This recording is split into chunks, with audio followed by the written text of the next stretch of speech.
Do you know what we're here for? Equal parts. Oh my gosh.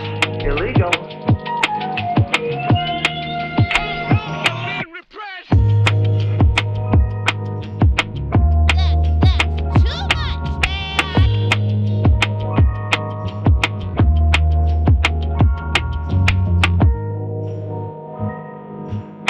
It's a bold strategy, Cotton. Let's see if it pays off for him.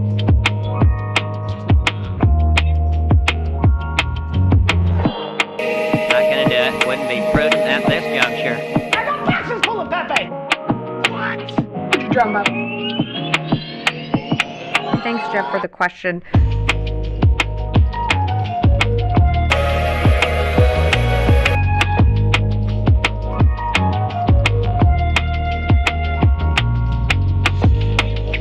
Climate and everything are the same word. You should be ashamed of yourself for having that thought.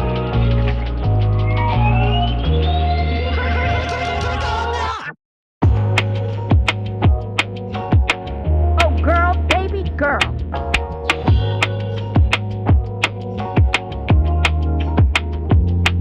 Come on. That's hot. Are you not entertained? Don't be creepy. In the Ice Age, how much taxes did people pay?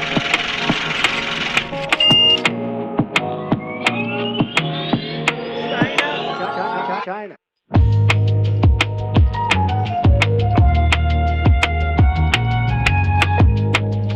have to have my China.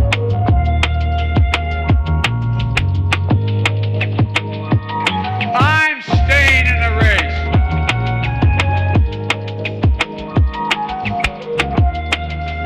What? Yeah. Oh, never occurred to me.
There's no point in you betraying your future self to gratify your present self.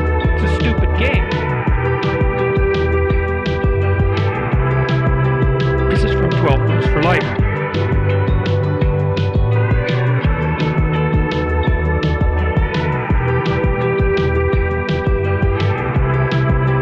I cannot believe how people come for you already. I don't know if you know this. I see that you know your Judo. Phrasing.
I don't want reality.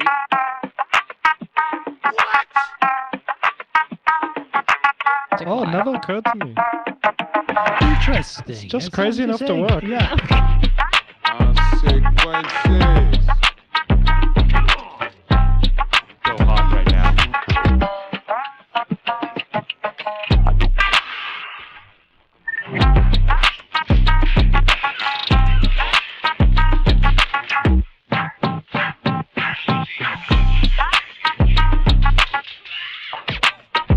I see that you know your judo well. Follow the rich white man. Zuckerbuck.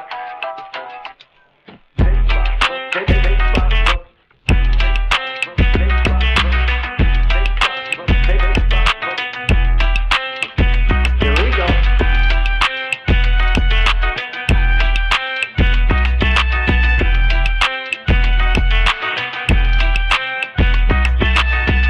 What now?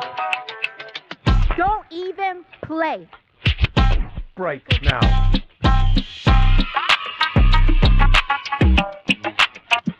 Drum up.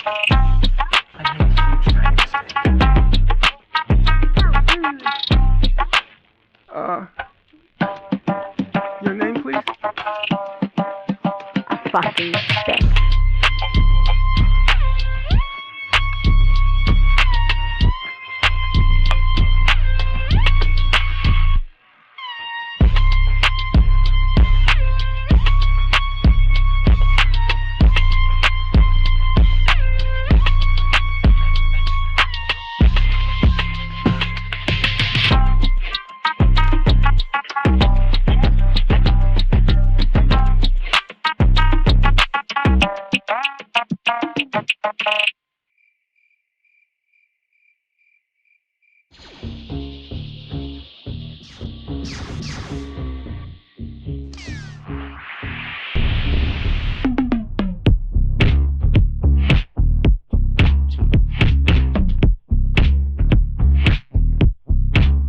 Donald Trump spent a lot of quality time with my wife. Illegal. I did everything right and they indicted me.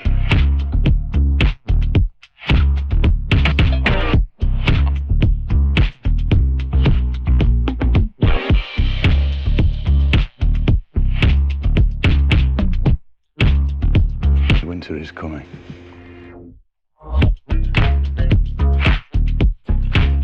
That's hot.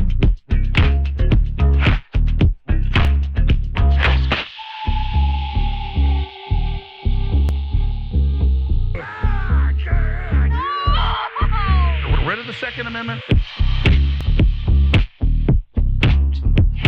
Illegal. You supercalifragilisticexpialidocious bitch. Help! Help! I'm being repressed! Eddie Schroeder.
We've been talking about saving the Amazon for 30 years. Almost 30 years ago, Sting held a concert to save the Amazon right here in New York, and we're still talking about it. The world's largest rainforest, the Amazon, is crucial to any climate change solution for its capacity to sequester carbon, for its biodiversity, for its fresh water, for the air we breathe, for our morality. And it is on fire. When a room in your house is on fire, you don't say there's a fire in a room in my house, you say my house is on fire. And we only have one house.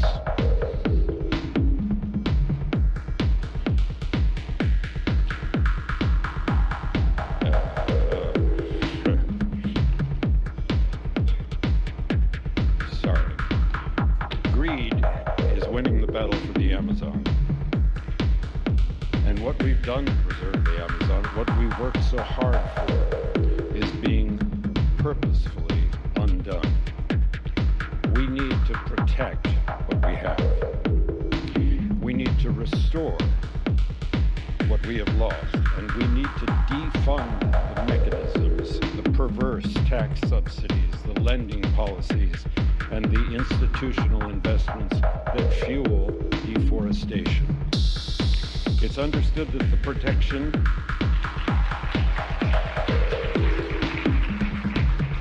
It is understood that the protection and preservation of tropical forests can achieve at least 30% of the emissions reductions we need to protect the planet. On behalf, my goodness, I'm so sorry. In the movies we get to do it over.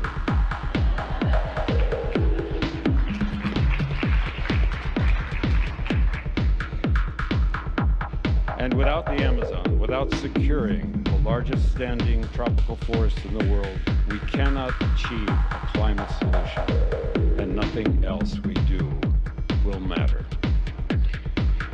Thanks to the Letitia Pact, a framework for recognizing and protecting the valuable forest and its peoples, signed by the governments of Guyana, Suriname, Colombia, Ecuador, Peru, Bolivia, and Brazil, there is a way forward. Thank you, President Duque, for your leadership in formulating the pact. But this initiative, this pact, must have funding. It must have teeth. It must have legislative legitimacy. Conservation International has been working in Amazonia for over 30 years.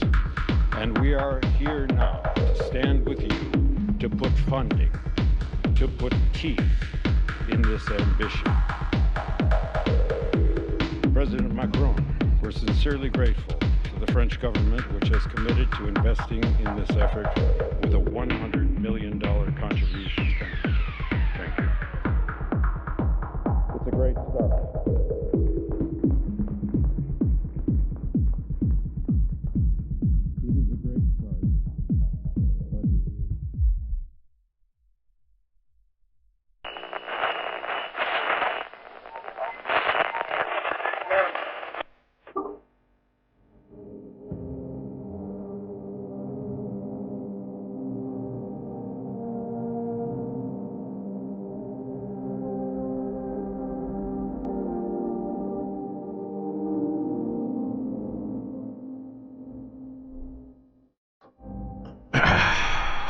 Well, here we are again.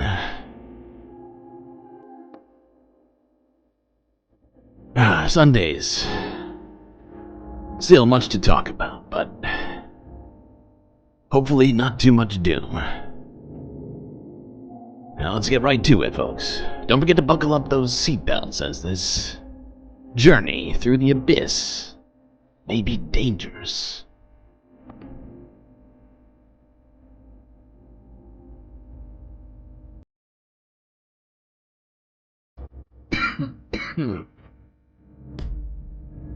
Alright. Well.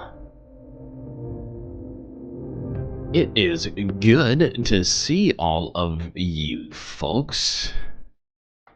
I think we're going to call this the second day of the Halloween Advent calendar, which is like a week long.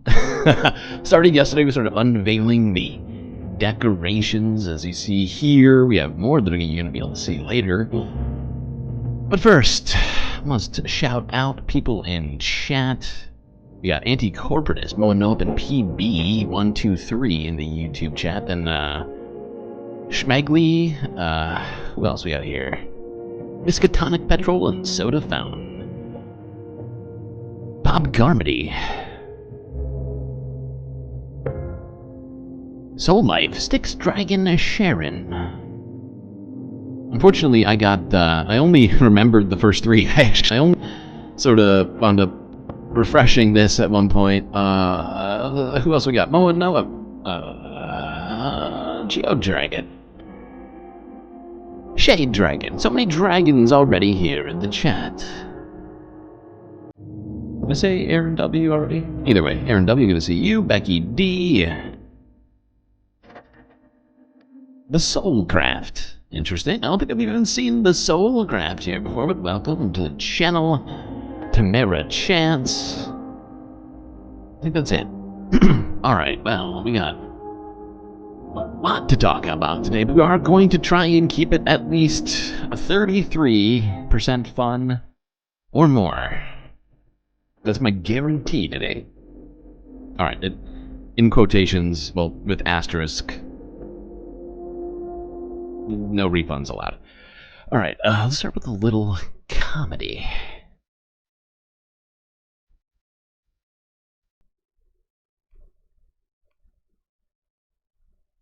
Go, Web, go. What sucks about Tampa? Tell me. Too many people are moving. Yeah, it's overcrowded. Too many people are moving here. Illegal. Is that true, or are some of these people here right now? You're like, oh, I just got here. What the fuck? Oh, I thought the South was supposed to be friendly. What the hell?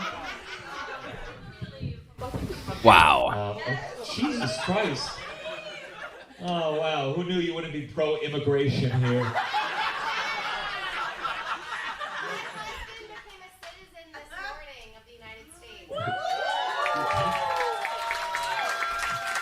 Okay, I'm sorry.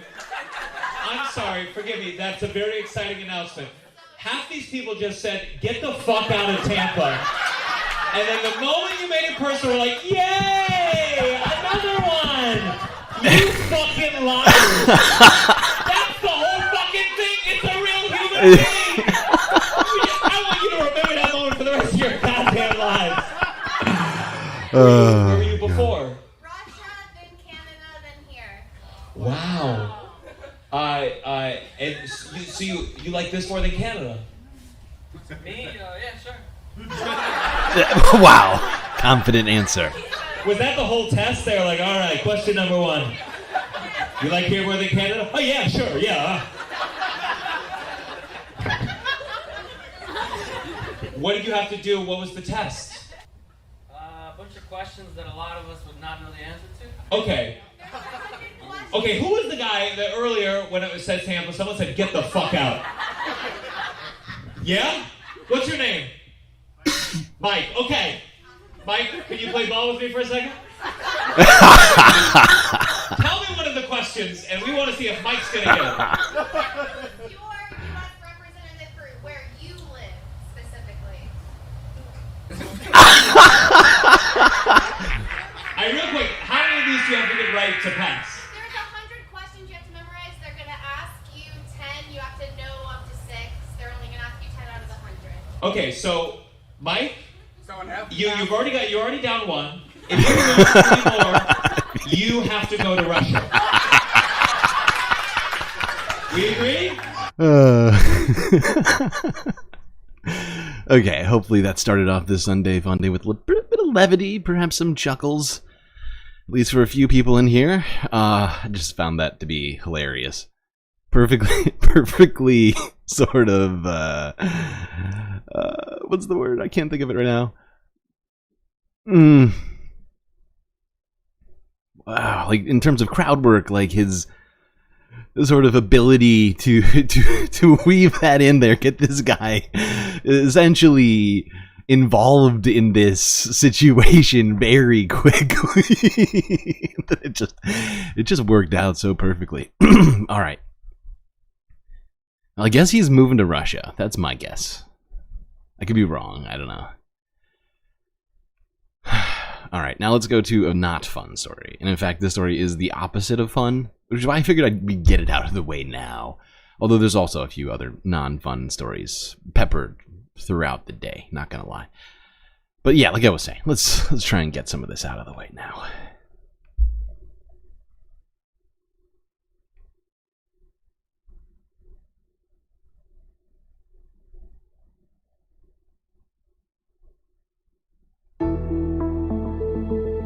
Here, I'll read this for you right now, because it's super tiny on the screen, I'm pretty sure.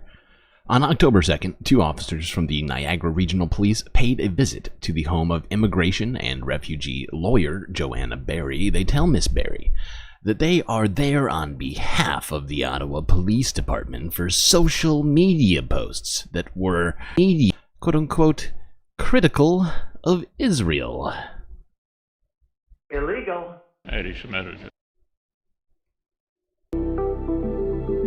Oh, Niagara, it's in Canada, so do at least keep that in mind.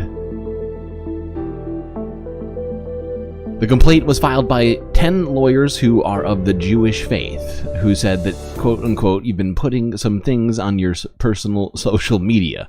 You are walking a line. Well, this was actually... Well, it was filed by that, but then these were some of the quotes, actually. But let's just go to the actual event. I'm just going to skip ahead to that, because this is... insane. Oh, actually, it's going to go straight to it. Okay.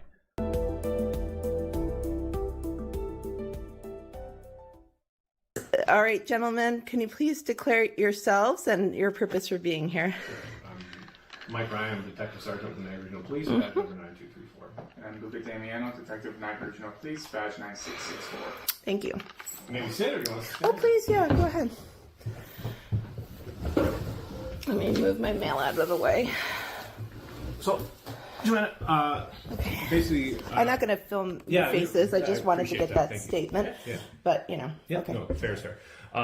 So, you said free speech, all of that. You're very much aware of why we're here in the sense that you've been putting some things on your personal social media. According to... From whom is this complaint originating, and what's the allegation? It's with the Law Association of Ontario. Law Association of Ontario? Law Society? Society, sorry, yeah. They're making an allegation I've done something criminal? No. Well, it is a criminal investigation. That I've done something criminal? Yeah, I'll tell you what. Can I just give a little blurb, and then I'll answer any questions, and you can say anything. So, Law Association of Ontario. I guess there's a series of 10 lawyers who are of the Jewish faith, who are of the opinion. Yeah, I know. Just hear me. My partner is Jew, by the way. Okay. So the investigators. I bet I can guess exactly who these people are. Yeah, and I'm not here to speak to any of that, but I have not threatened anyone. Okay. So basically, you're walking a line, and some people can I have just 2 minutes, and then. No, I can tell you right now that this, to me, is a total escalation of fascism. Okay. This is, I have never threatened anyone. Criticism of Israel, criticism of extreme political Zionism does not amount to anti-Semitism. I hear you, and I'm a big spouse big is proponent an anti-Zionist Jewish person. Yeah. Okay? So I know what my civil liberties are. And the fact that you were here is a nightmare to me. Okay. This is like a dystopic novel. This is very Orwellian. And you should be ashamed. Okay. I mean, the fact is that this is incredibly Orwellian, as she put it. I mean, if this isn't a fascism, right? It's not as if she's out there. This is a immigration rights and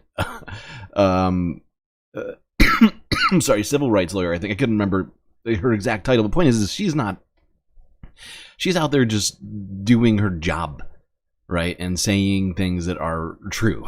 And yet she has police inside of her house right now questioning her about supposed criminal activity, which is being, as they just stated, supposed criticism of Israel. Right? And I would love to see some other, and I know these don't exist, that's why I'm saying it this way, but I would love to see some videos of people out there being visited by police for criticism of literally any other country. Any other country.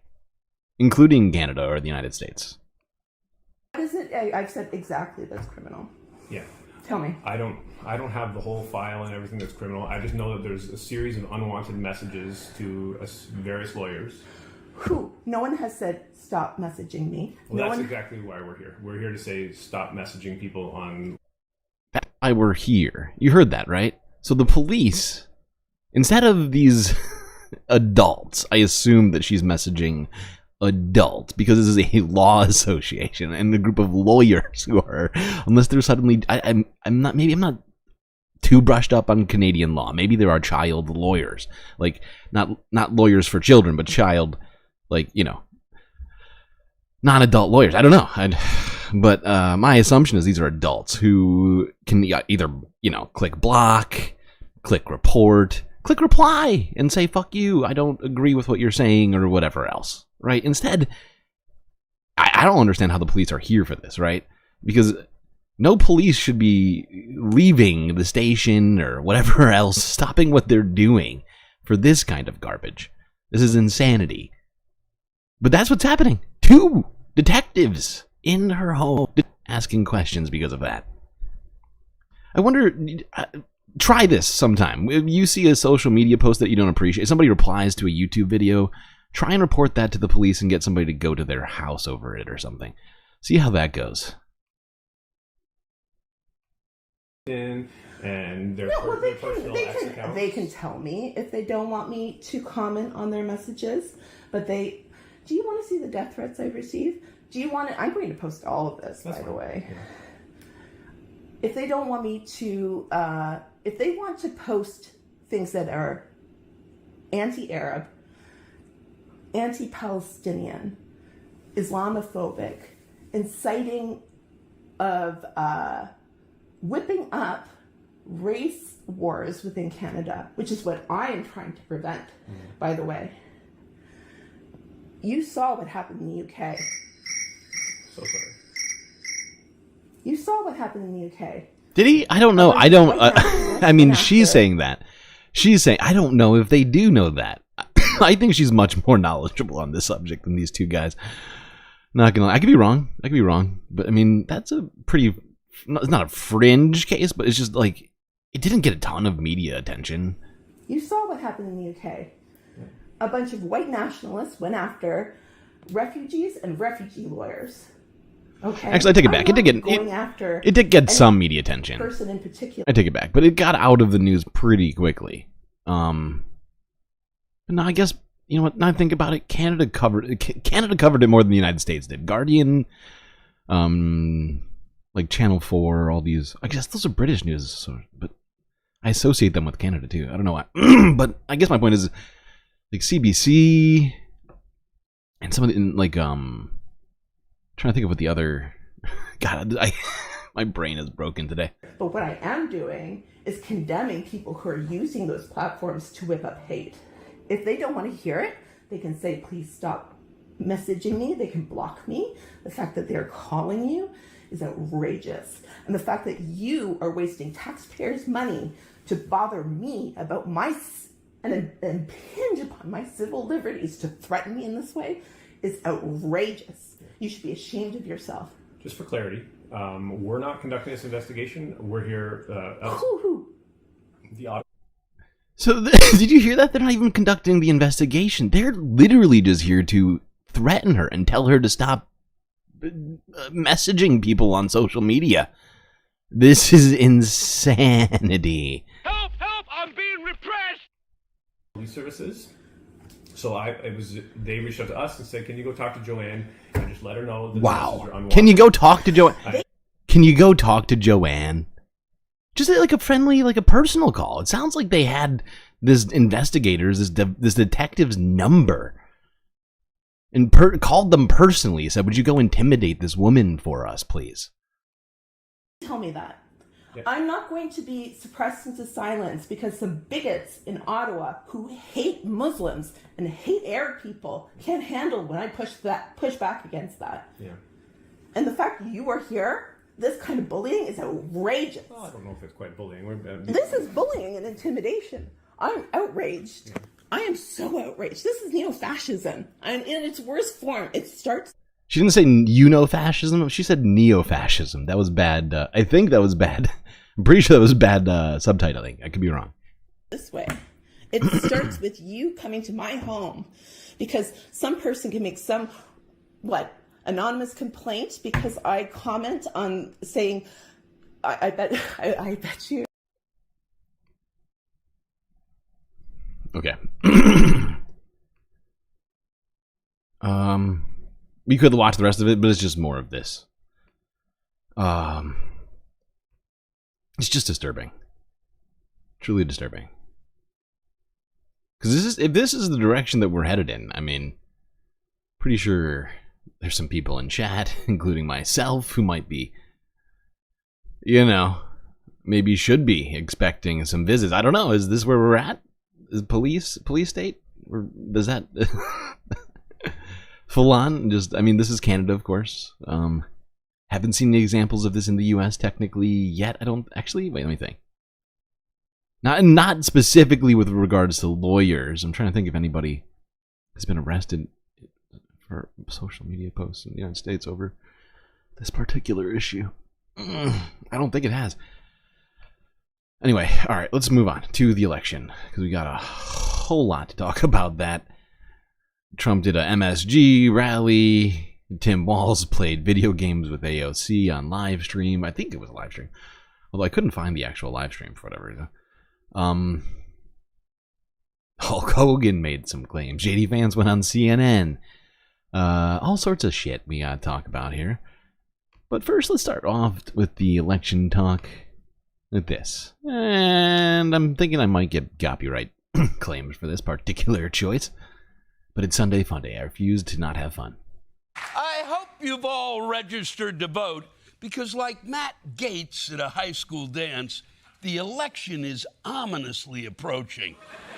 I, for one, am excited with 21 days to go. We still have no idea who the is gonna win.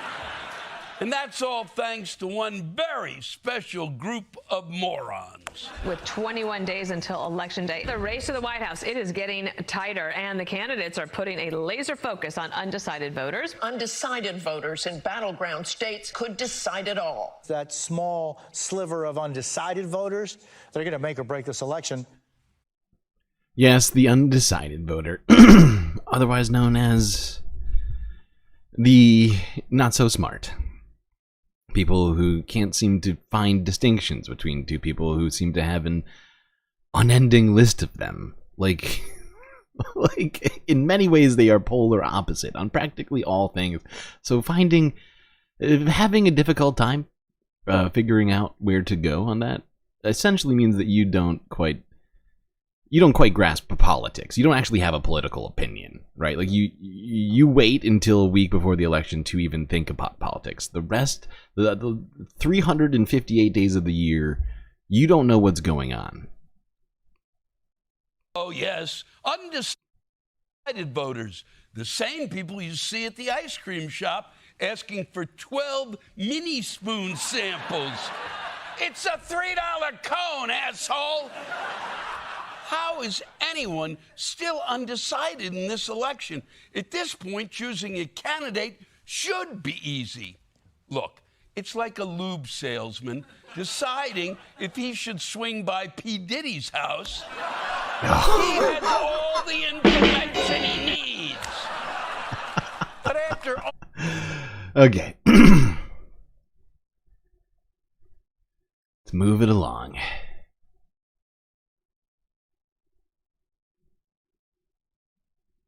To this was yesterday. Joe Biden decided to bring reinforcements to a local Harris campaign office in Pittsburgh.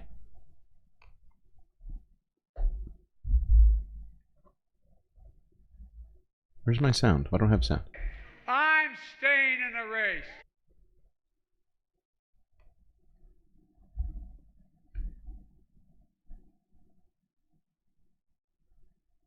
Oh shit, you have 20 likes now?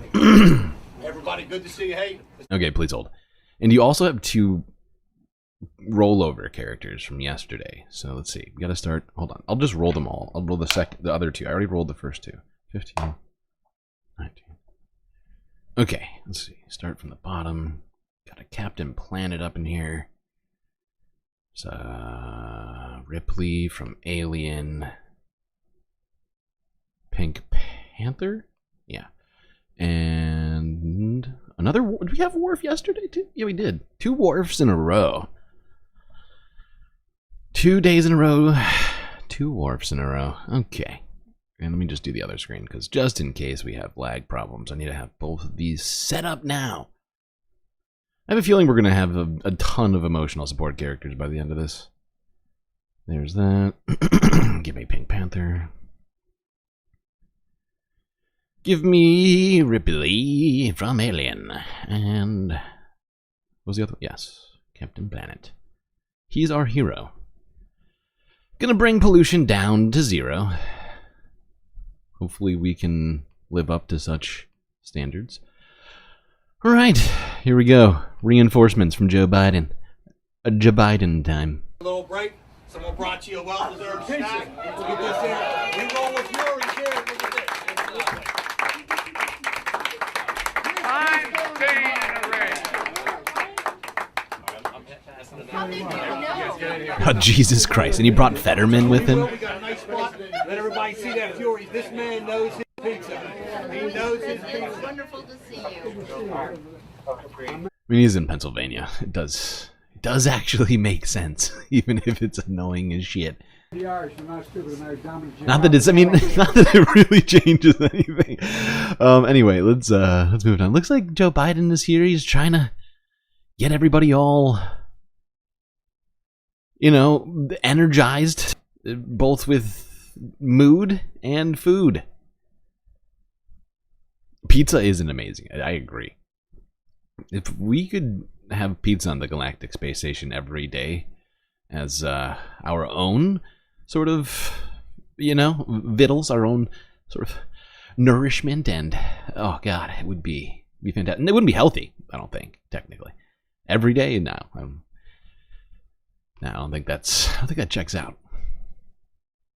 But it does sound delicious.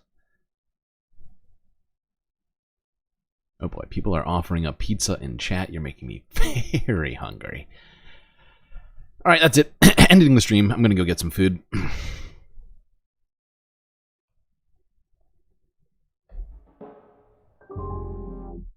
Just kidding.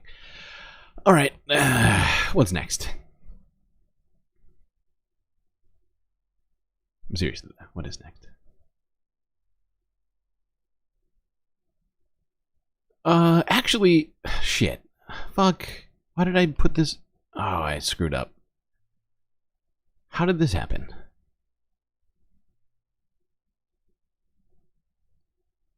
Whatever. I don't know why and or how I did this. My organizational skills today were lacking. I woke up so late. Whatever. Yeah, let's go here and talk social media. How it will perhaps influence the election and other things like that. Facebook co-founder Mark Zuckerberg has been quoted as saying that social media is a reflection of society. But researchers at New York University have concluded that it's not an accurate reflection.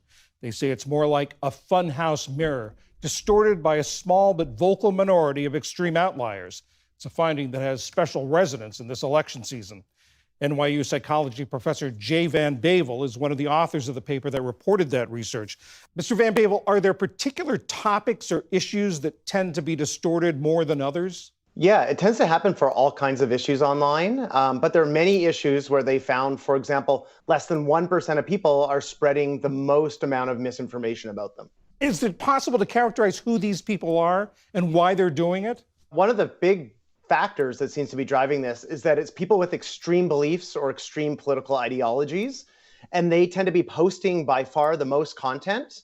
And so therefore, when we tune in, we're mainly seeing views from the extremes. But what motivates them? Why are they doing it? They motivate it for a lot of reasons. One is that they're passionate about it. And whether we're talking about politics or Taylor Swift fans, it's something that like motivates them to go and share their thoughts. But many people are also doing it because they're trying to convince others. They're trying to push it like their beliefs, but also a little bit like propaganda. And you say it's all sorts of topics, but there are some that are particularly prevalent in this manner?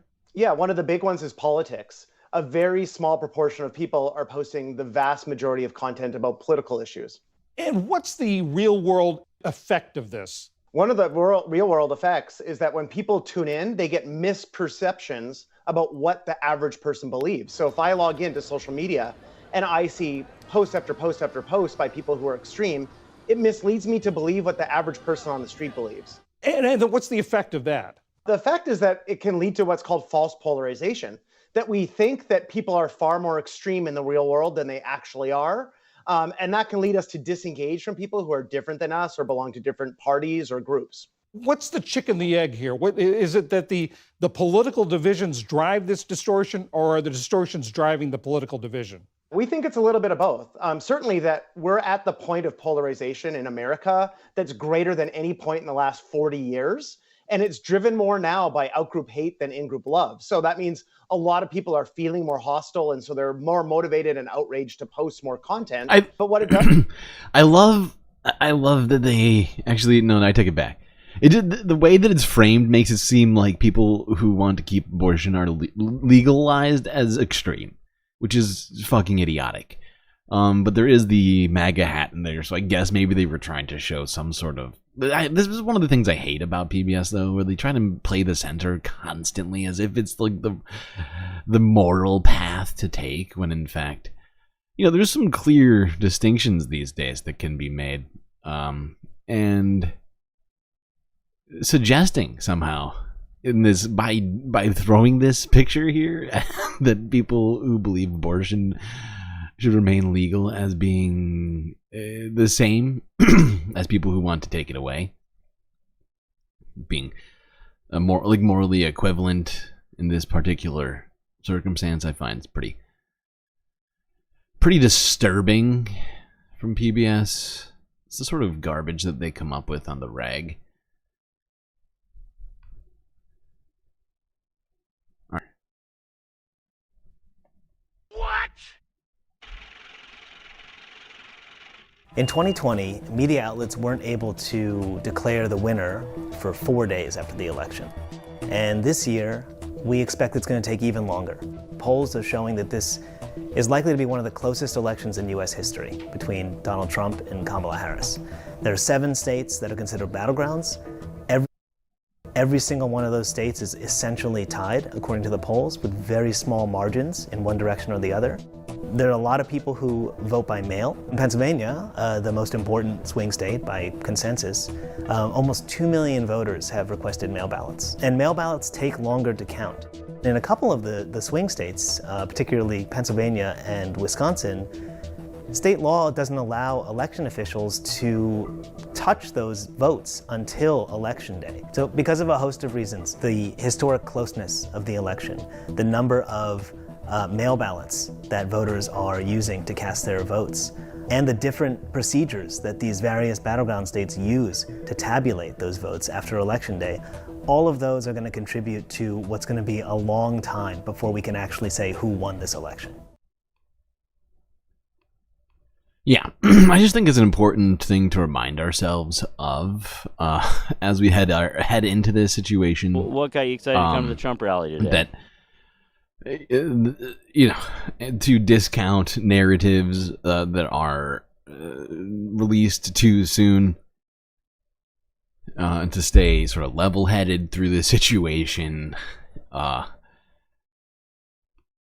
because we got a long way to go here, and that's not the reason why, because there will be a long way to go after the actual initial day in terms of counting and actually determining who's won. And we've already seen that there's definitely at least a gender disparity in early voting right now. Quite a large margin. I think it's 60 to 40 women to men. Which means that there will probably be quite a few Kamala votes, according to the current statistics showing Kamala being up nearly 20 points with women to Trump. It's almost a guarantee that those votes will be heavily Kamala favored. All right, now let's go here. We watched a little snippet of this yesterday. I figured we'd watch some more for fun.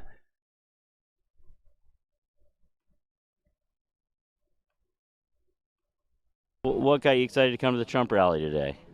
He's a good man. I love him. We need him. He saved the country. You love him? Yeah, I think he's a good man. What do you think? Why? When did you decide he was such a good man?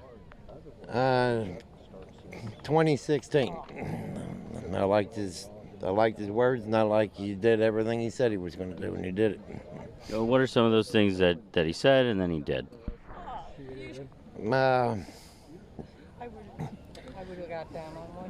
Give you just one thing. One thing he said and then he did. He caught me off guard there. This guy has truly not spent any time actually formulating that opinion of his. All vibes. All vibes. He just loves that Trump says things that he's not supposed to say. Right? Things that in this society we had decided a while ago weren't okay. And he came in and said, you know what? No, that's not. We're going to go back to saying all the worst stuff. Okay, everybody? And, you know, he doesn't. It's hilarious because he starts off by saying, I love Trump. We need him. And the reason why is because he did everything that he said he was going to do. And then literally couldn't name a single one of those. Everything. One of that. Oh, boy.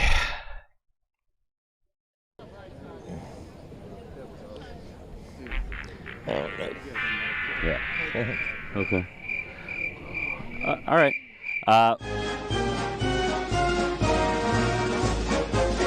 This is two truths and a lie about Mark Robinson. You have to tell us which one you think the lie is. Mark Robinson has stated that his favorite historical photo is of Hitler and Mussolini. Illegal. Mark Robinson has declared bankruptcy 3 times. Mark Robinson has not declared bankruptcy 3 times. Which one do you think is the lie?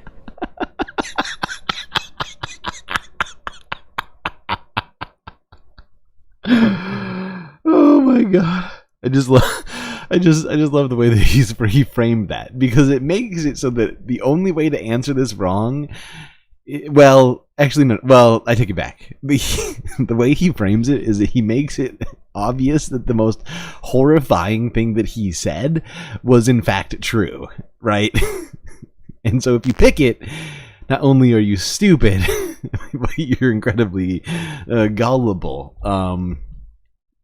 And because like he puts the same, he just puts the what do you call it? Like oh my god, my brain just fucking broke. Like the binary situation, like a binary answer inside of a 3-part question, and it just makes it complete nonsense.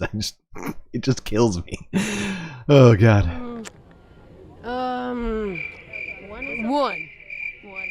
One. So you think that he declared bankruptcy 3 times and he did not declare bankruptcy 3 times? Are the two truths? You have those two together because they cancel out. Yeah.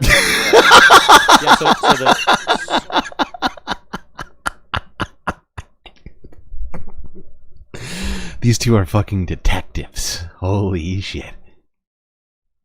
So he did declare bankruptcy 3 times. They're like running away from him. He did right state that his favorite historical photo is of Hitler and Mussolini. Okay. Okay, what can we say? What can we say? I mean that's, you know, it's a thing. People, he said it, and how am I supposed to?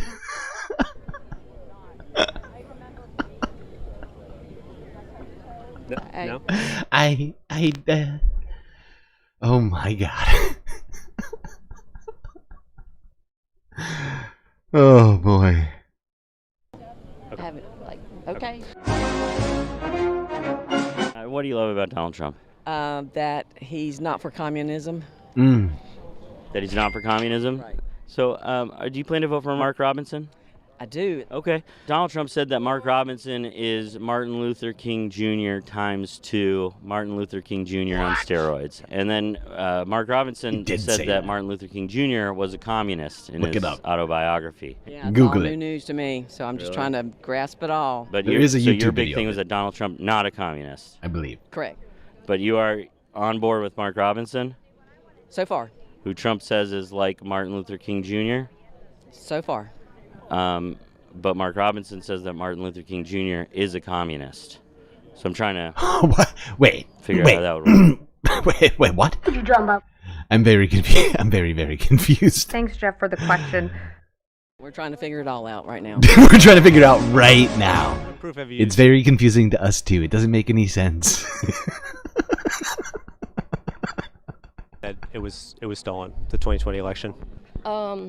Just all them ballots and COVID coming in. All them People can just mail in ballots. whatever they want to mail in. It's just unreal. You should never came to You think COVID was related to the 2020 election? that. Oh, yes, definitely. Yeah. Sent here for that reason. Oh, yes. You think COVID was sent here for influencing the 2020 Jesus election? Christ. It was all a big old plan, and it's all going to come out in the end, and we're just waiting for that day and praying for that day, and it's going to come. And we've lost loved ones. My best friend lost her daughter at 28 years old to COVID. There's no sense in that. No sense. Yeah, I mean, millions. Oh my god, so she recognizes the COVID is bad, but it was actually a deep state weapon sent by, I assume what she's gonna say is China.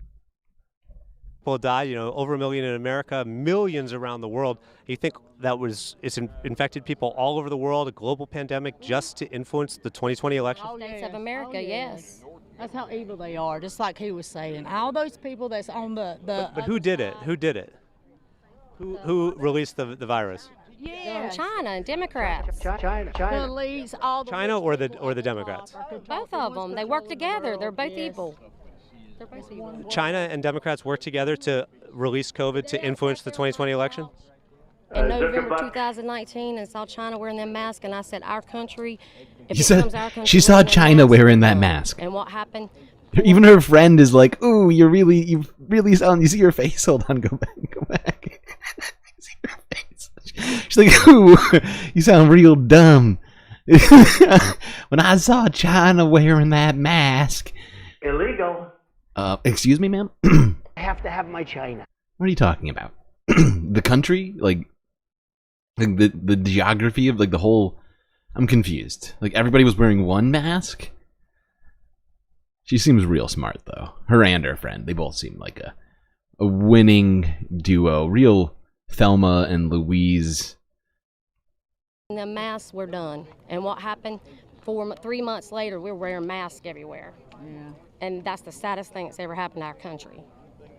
But it was all, millions of people all died just to influence the presidential race in the United States of America? Illegal. Where the Democrats go in. Help! Help! I'm being repressed! Paid and bought for. Global pandemic. I guess kind of a related question. Are you supporting Mark Robinson for governor?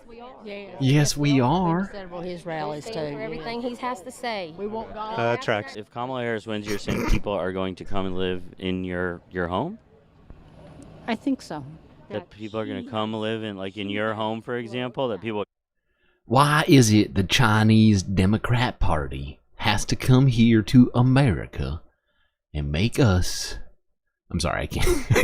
I can't keep going. It's out of control already. I must stop. I made a huge, tiny mistake. Is China a person? I don't know. I mean, hard to say. It's not clear. It's not clear. All right. Well, there's been like 17,000 rallies in the last day, I think. Something like that. It's not. Don't quote me on that, but it feels like it's been at least 16,400 rallies in about a week have happened. Let's look at some of those. First, we'll go to this. This was at a Harris campaign event. This one should be at least moderately fun for some.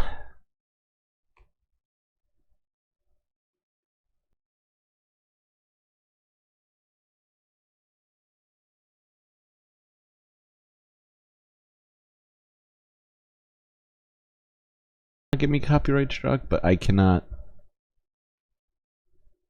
There we go.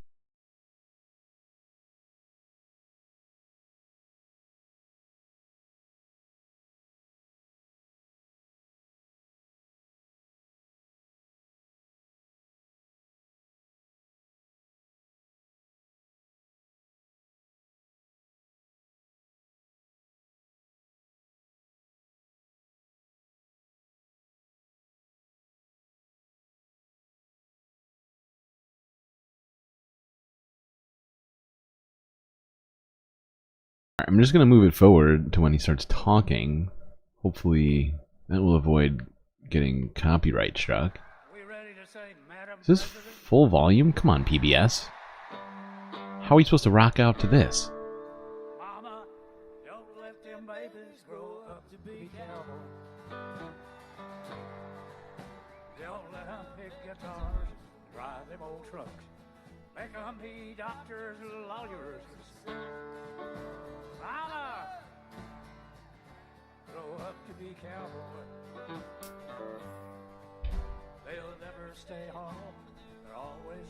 So how's everybody doing? Tucker said the reason we wore masks was for control. Tucker, when you say Tucker, I assume you mean Tucker Carlson. Control, like, so we would, like, it's sort of like they were incepting us with the idea of control so that we would accept it later when they try and come and tell us they're canceling the white race.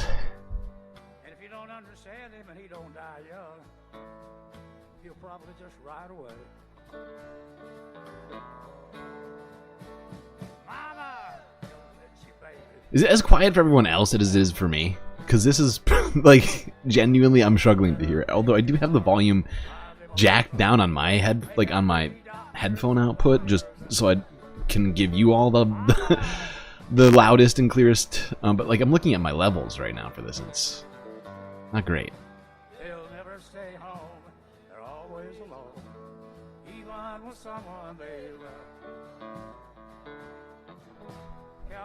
Smoky old pool room, clear mountain mornings,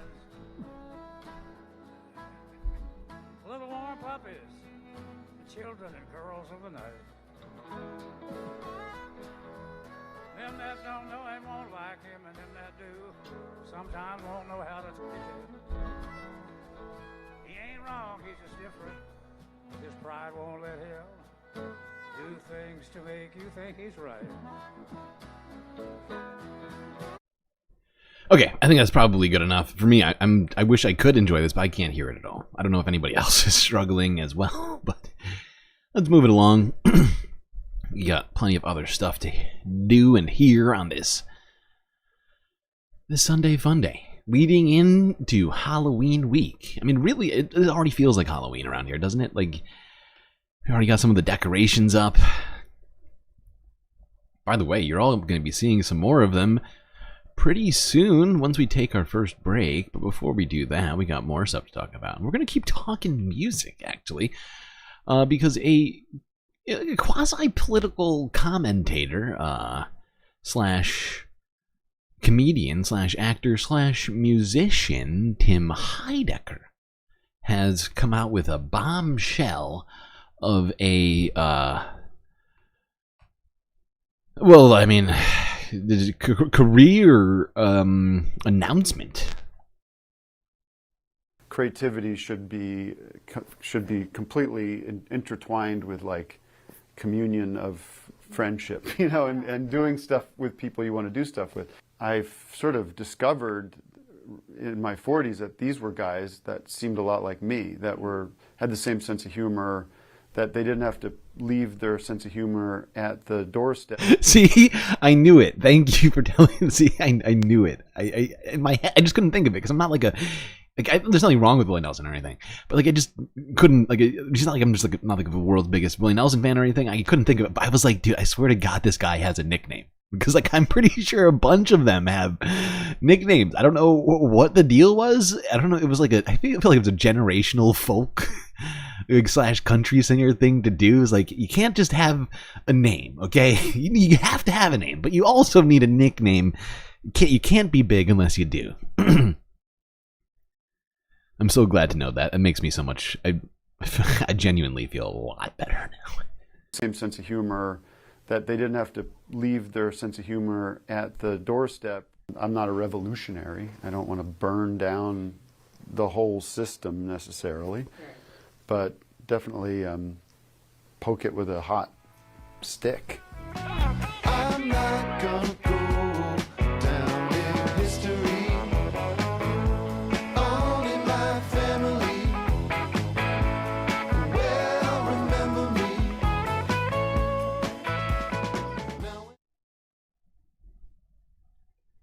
I think it's all going in that direction, the music. I've waited for the past 10 years. I've been testing the waters and talking about things that are a little more personal and a little more private, and getting more comfortable doing that. And so half this record is definitely that, and I think the other half of the songs are a little less. They're a little more storytelling experiments or storytelling exercises. But the stories I'm telling in those songs are very much connected to my own anxieties and fears and existential dread. Yeah. Do you have that a lot, or do you think it just makes for good storytelling? I think it feels very relevant. The subject of there's songs that deal with kind of this post-apocalyptic hellscape world and people suffering, and it all sounds like a lot of fun, I know. But yeah, I think I'm a fan of those kinds of TV shows and movies. I don't see it a lot in rock music, or pop music. But it is fertile material for me to think about. I think about like the Talking Heads song "Life During Wartime," and then their other song "Nothing But Flowers," which is like the opposite of that song a little bit. So yeah, if you didn't quite get what the announcement was here, it's that Tim Heidecker has decided to get serious with music, in the sense that he is going to be doing not so much comedy, but more serious and even political sort of music that discusses difficult topics. A big change for Tim, I would say, in terms of much of his career. So it's cool. I think that's interesting. I think a lot of people are familiar with him for different reasons, whether it be the Tim and Eric show or from his appearances on the Majority Report. I think a lot of people, at least here on this stream, probably know him from there.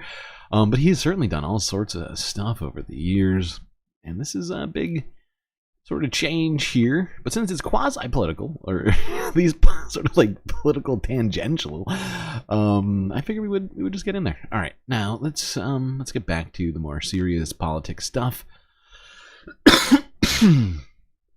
This is well, here's the Majority Report with Sam Cedar.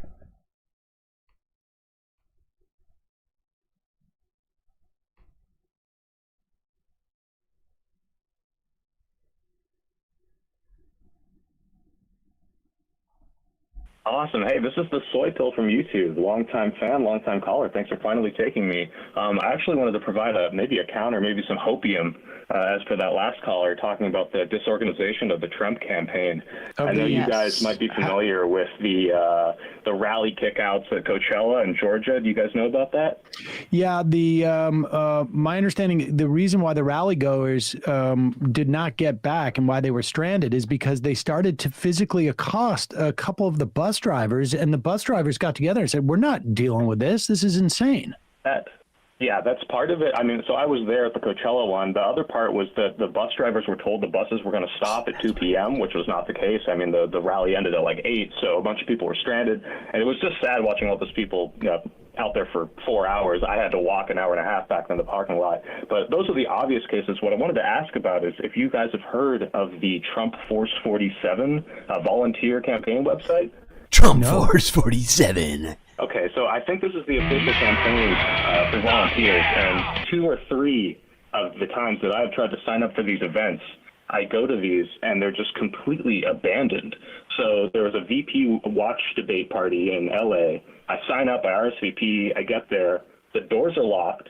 There's one other guy there with me who's, the only Trump supporter there. And there's just no information. The call redirects to a completely different person. So that's completely abandoned. So I go back on the site. I apply for a phone banking, a training. And it's for Wait, Georgia. now to be clear, this is Agenda 47? Is that it? Trump Force 47. Oh, Trump Force 47. Okay. Yeah, and so signing up for this phone banking, this Zoom training, where they say, "Hey, let's go door knock, let's go call." We get into this Zoom training. It's me and my friend, 2 undercover Democrats, and there's no one else there. It's just the volunteers.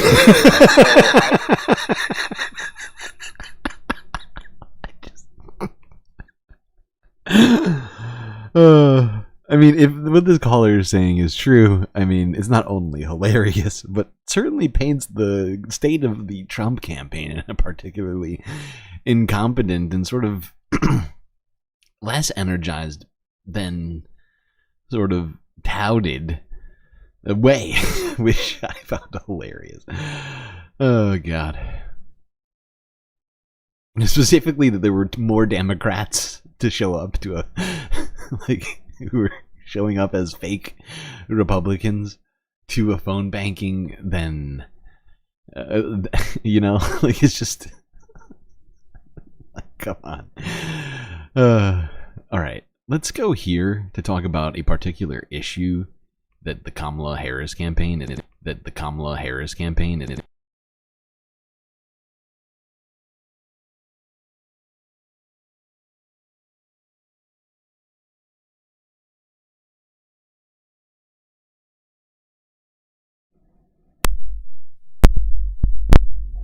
Hello? Is that better? Yeah, there we go. Okay. Somehow, I don't know what happened just now, but my microphone cut out. Alright, what was I saying? Oh, yes. Kamala Harris campaign has been having a particular issue which has been apparent, clear. There's been some ways that have been offered to solve it.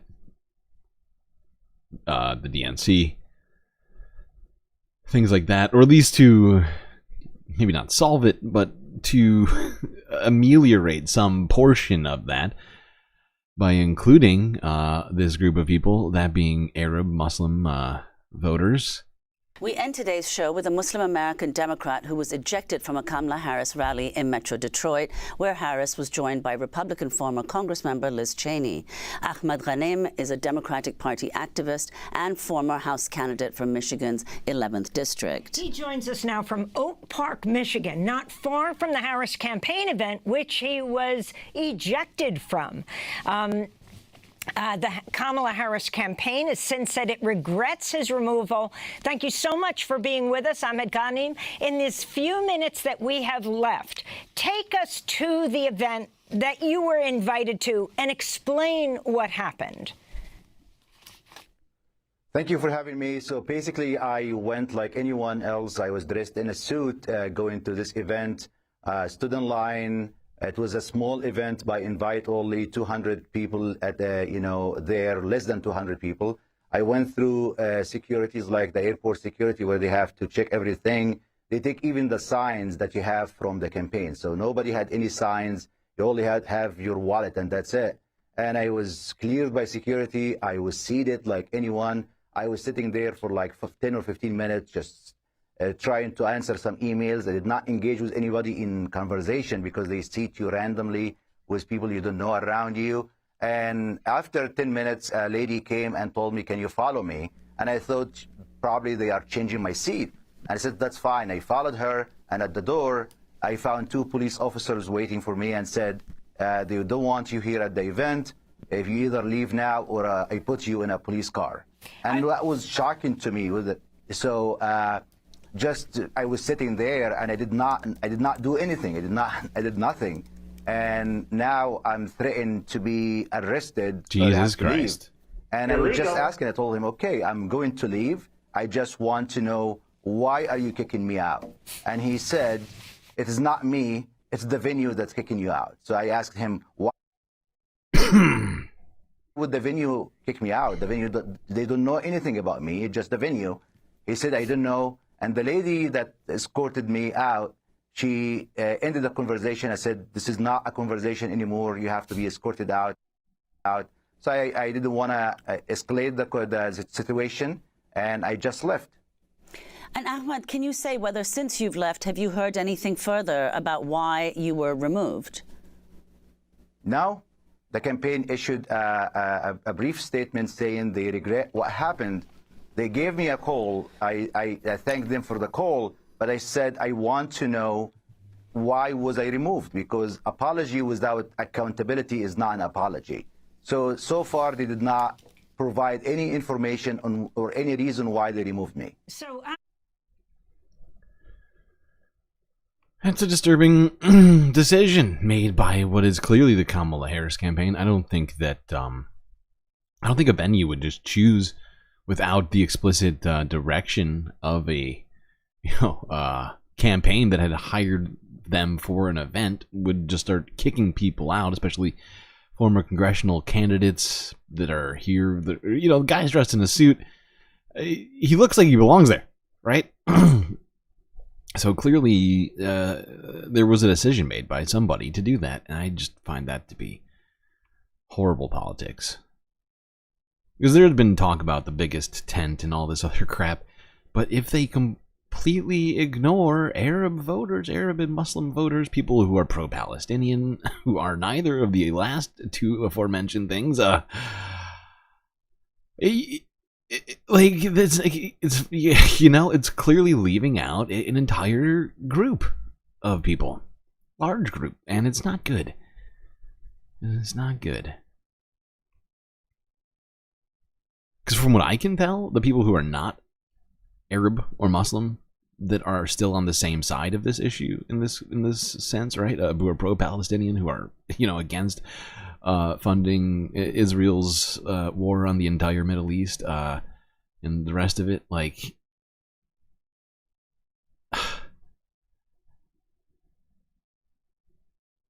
that group of people are probably some of the most active people in the left, right? In the sort of liberal democratic base. And I think it's a blunderous decision that they made for Kamala not to realign to some degree, to not make some sort of a corrective shift. All right, let's talk about some other stuff here.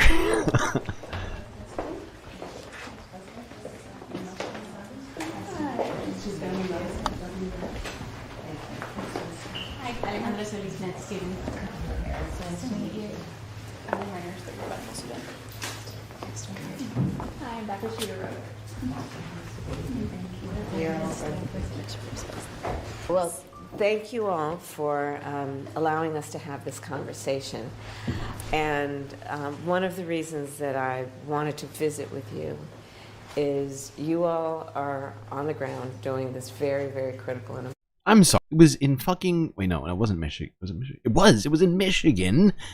A place that Democrats need. A place with essentially the highest Muslim population per capita. Or maybe even outright highest Muslim. I'm not actually sure about that statistic, but it's one of the two. And for her to do that at this rally, I don't understand.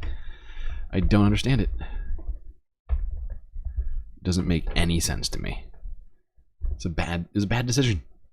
We genuinely need people like that to be here for this. Are we lagging now? Whoa. Suddenly I paused it at the right time because now we're lagging. What? At least I'm lagging.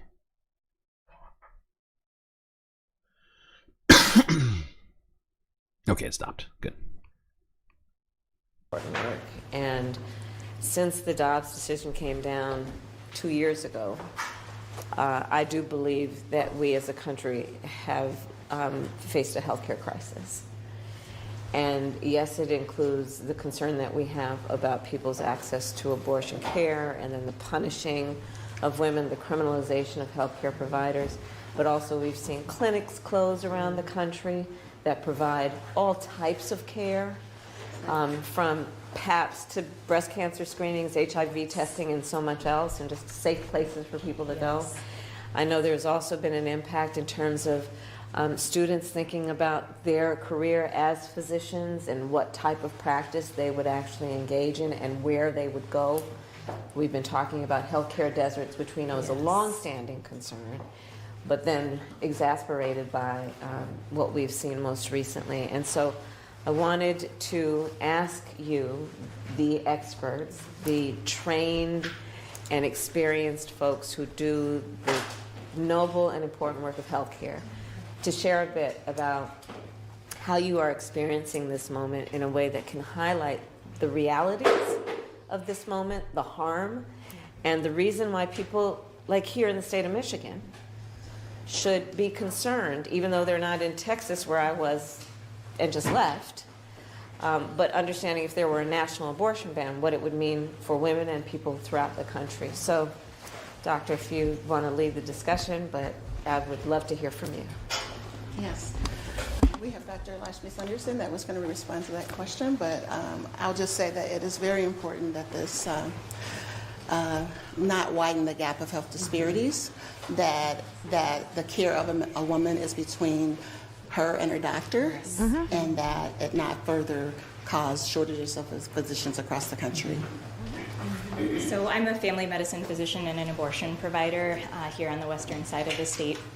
I think we don't have to imagine what a post-Dobbs world looks like. We're living in a world that already has abortion bans that typically are regionally dependent. Here on the western side of the state, we represent not only a safety net for our region here in the Midwest, but over the last 18 months, we've seen an influx of patients that are coming particularly from the south and the southeast because of care deserts and already restrictive abortion bans. Preach. Totally. Oh, God. I wish we could get the messaging right like this. The same way with, like with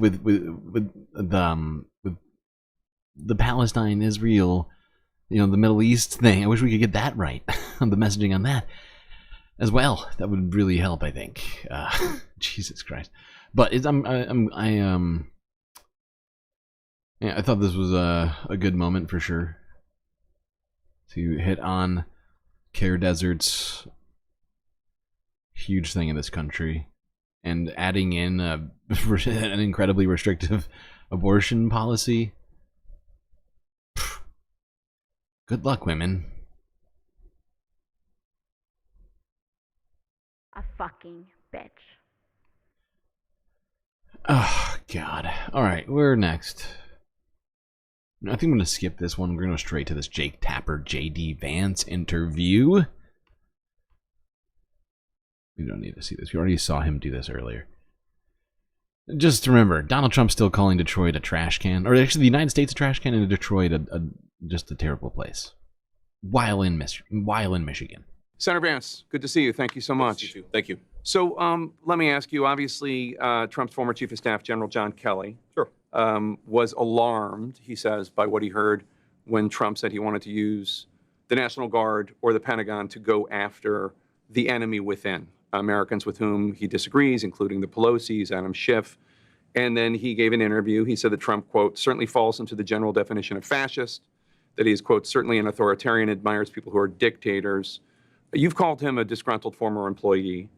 But why shouldn't Americans out there listen to somebody who worked closely with Trump, worked with him longer than you've worked with him, retired four-star Marine general, served his country honorably, who is conservative, who says he agrees with Trump on most policies, but is worried about this aspect of Trump? So let me say two things in response. So first of all, a lot of what John Kelly, pretty much all of what John Kelly accuses Donald Trump of saying, there were other people in the room, Mike Pence's former chief of staff, for example, who've explicitly said Donald Trump never said those things, right? So one, on Mike the Pence, the specific guy comments, who's not going to support Trump because Mike Pence's former chief of staff said that Donald Trump didn't say those things, right? So that's number one. Okay, so just Mike Pence. The only person we're supposed to listen to in this situation, according to JD Vance, is not Mike Pence himself or John Kelly himself, but Mike Pence's former chief of staff. Who is that again? Mark T. Short. Have you ever heard of Mike Short? Mike T. Short. Mark. See, I can't even remember his name. Mark T. Anybody? That's who we're. Not Mike Pence or John Kelly. Number two, I actually think there's an interesting conversation is. here to have, Jake, which is why does John Kelly not support Donald Trump? It's about policy. It's actually not about personality. He says he agrees with Trump on most policy. No. He agrees with Trump on most policy. He disagrees with... I don't want reality. Oh my God. JD is trying so hard. So hard right now. And the fact is, what's difficult for him in this particular situation is that he, at one point, said that Donald Trump was like Hitler. Remember that? It was a while ago. Not that long ago, though. Trump on how Trump views his role and his and the fascism and the authoritarianism. I don't buy that, Jake. I don't buy that because if you actually look at John Kelly, at folks like Liz Cheney, the fundamental disagreement they have with Donald Trump is even though they say that they're conservative. I love it because you know what he's doing, right? He is, instead of actually addressing the accusation of fascism at its core, he's just attacking the people who are making the accusation, right? And it really sort of lays bare JD's inability to actually defend that, because I think he believes it to some degree, but he is such an opportunist and he's so self-interested and so unethical, right? Or at least he just doesn't give a shit about ethics, like, at all. And so for him, like, this is just an opportunity. And so, he'll say whatever it takes. That's who this guy is. I mean, does he have his own ideology that's horrifying? Yes. But he did say at one point that Donald Trump was a fascist. And I think that was his real opinion. And because it wasn't a popular opinion in the Republican Party at the time. So I don't think it was an attempt for him to somehow win votes. I guess it could have been. I guess I'd really have to assess that to something. I'm pretty sure that he said it while he was already in office. I don't think he was running at the time. All right. Now let's go here to a barbershop in Philadelphia.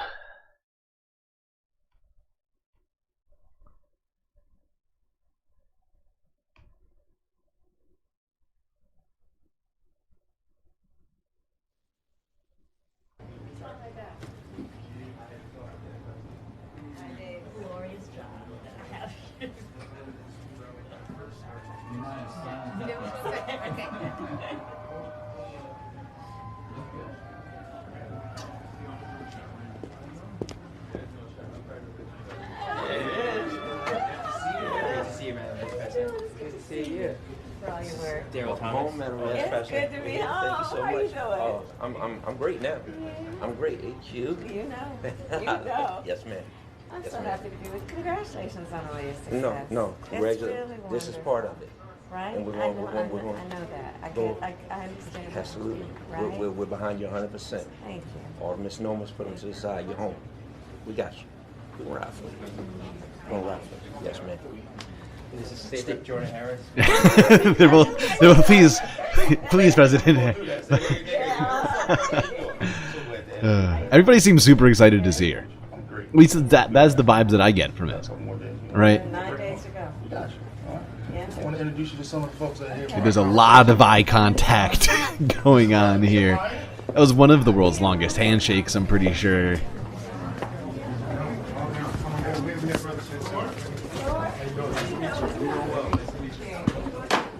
Philadelphia's version of James Brown. And it looks like people are just lining up outside the barbershop to see her right now. This is also James, who's one of our superstar basketball players. Yeah. Housekeeping, you been playing? Yeah, I just playing. I just got hurt. You did? Yeah, I hurt my knee. Ooh. Oh, that does hurt. I'm You didn't go to the hospital? Yeah, you were properly. You know that, right? This is Brother Chad right here. Chad, how you doing? Nice to meet you. Thank you. Vice President. Hold on, there's a spot here. Yeah. Yeah, so she's just hanging. She's like just hanging out. She sits down, unlike Trump, who was just standing the whole time when he went to visit a barbershop. I've been in education for 10 years. I started off as a teacher's assistant in a school in North Philly. After the school lost a charter, I've been like trying to like figure out where I'm going to go if education was still for me. Then I started to work in Camden, New Jersey at a at a kid middle school. Oh, you're teaching at KIPP? I was. I was there for 6 years, and then I came back over to Philly because I felt like it was time for me to lay some roots down in my own city. Like I've been giving a lot of like energy and time to others, like another state and other kids.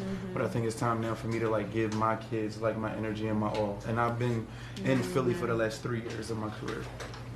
You know, sadly, only 1% of teachers in public schools are black men. Yeah, for sure. 1%.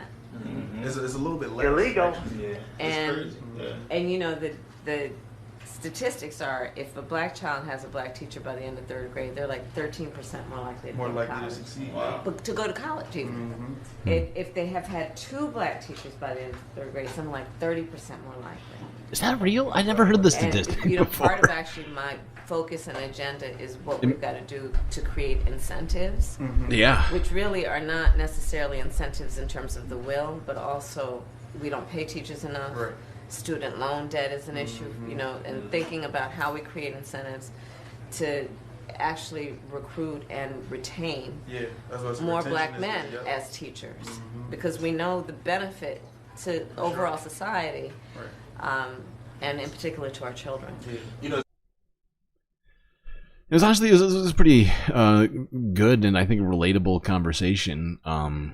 She seemed super relaxed. She's had a lot of good things to say during this. We don't have time to watch the whole thing. We got to keep it moving. I started so late today. It's already, good God, it's like, what is that, 1 a.m. EST, so.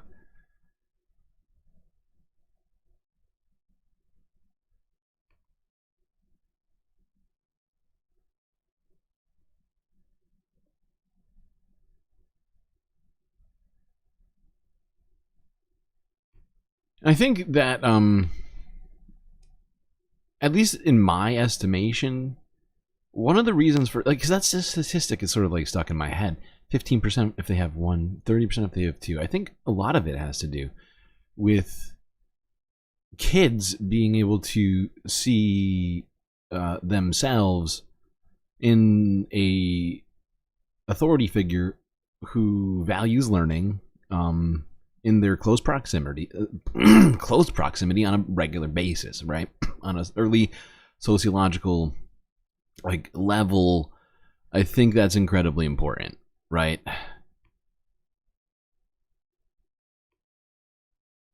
All right, now it's time. I've been sort of holding you off on this one for a while. I sort of backloaded this all as much as possible. Wasn't sure how long it was going to take. So let's do this. MSG rally. I'm going to start off with Hulk Hogan's comments here. He said he thinks Kamala Harris is a bad actress? What? How rude.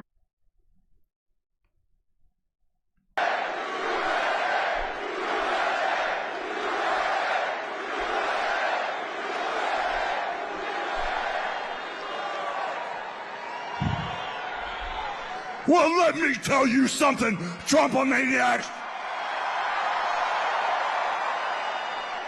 Welcome to the house that Hulkamania built. Wow. You know something? Wow. Usually when I'm in Madison Square Garden. I gotta say. Oh, he's saying MSG. Okay, I just realized what he's talking about. Because for a second I thought that he was claiming that that he had personally built the MAGA brand and movement, which is pretty bold, I was going to say.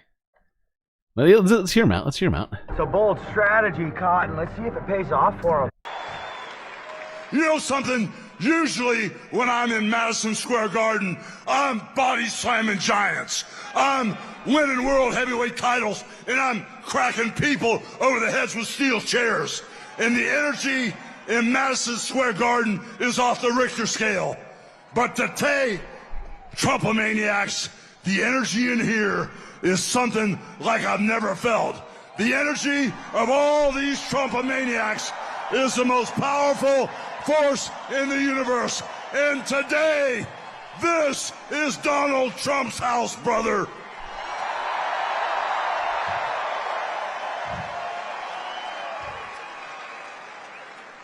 You know something, Trump maniacs?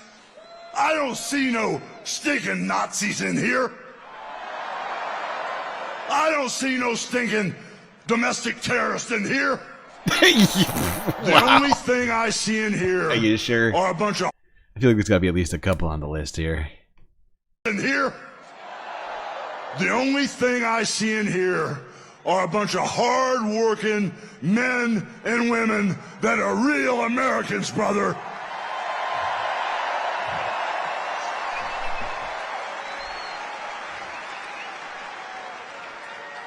You know, when I hear my president and our president, Donald Trump, speak, he sounds for real, brother. He sounds like he has a heart of gold that's all for the USA. That's right, brother. You don't understand what you gotta do to make sure that fascism comes back to America.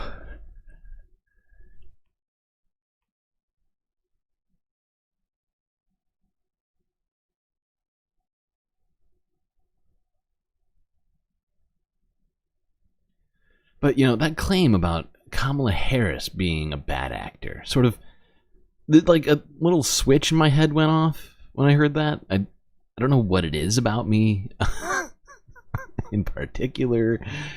When I heard that, some things came to mind. Stuff that is just like flashes of stuff, things, like images, almost like a movie.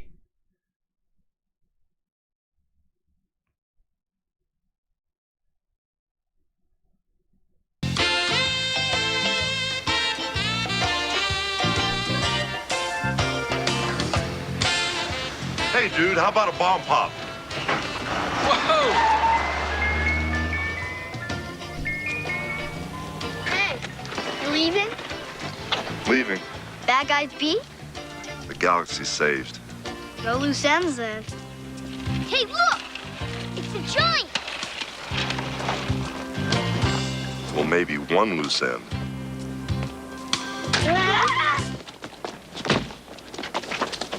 man! I just got that! Use this!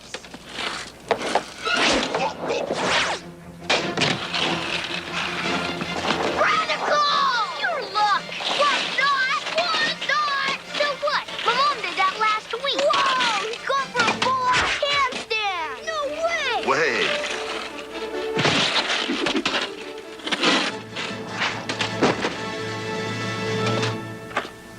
Tell your mom to keep practicing. Oh man. Wow, that's a cinematic masterpiece right there. That's what that is. This guy is an acting treasure. I take it all back. I was planning to criticize him, but did you see that? Former WWE star Dwayne "The Rock" Johnson is in the middle of an amazing acting career, appearing in some of the biggest films each. He's successful with all of our awesome content. What is this? Why are you... Including wrestling.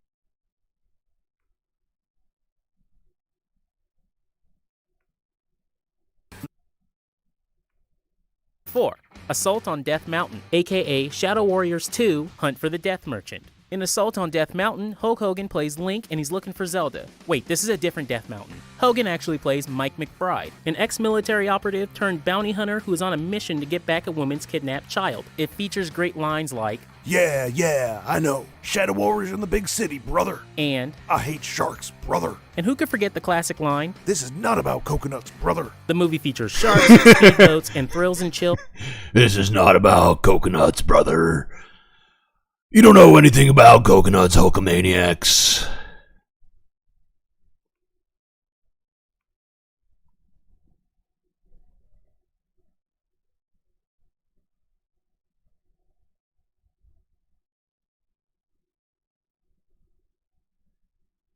Okay, that's enough making fun of Hulk Hogan's very reputable acting career. Now, oh, this is breaking news. Where is it? Is this one? Yeah.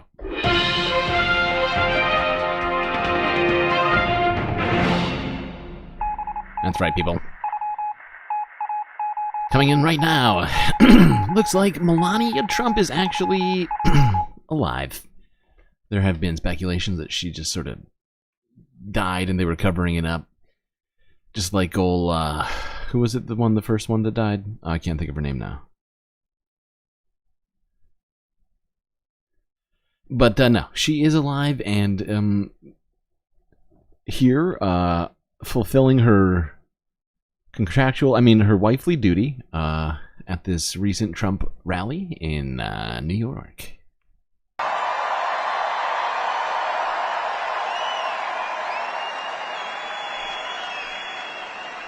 Good evening, New York City.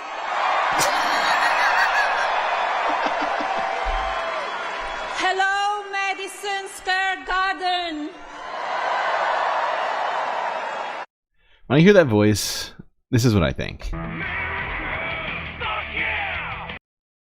Our hometown, where architectural symbols of strength, courage, and unity create a canvas for the world's undisputed capital of industry.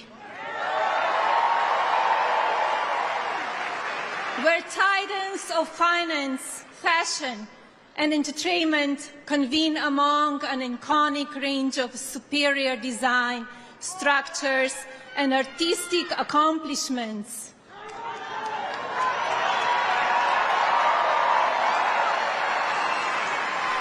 And American ingenuity blossoms among determined citizens who race across city streets and between offices, striving for success.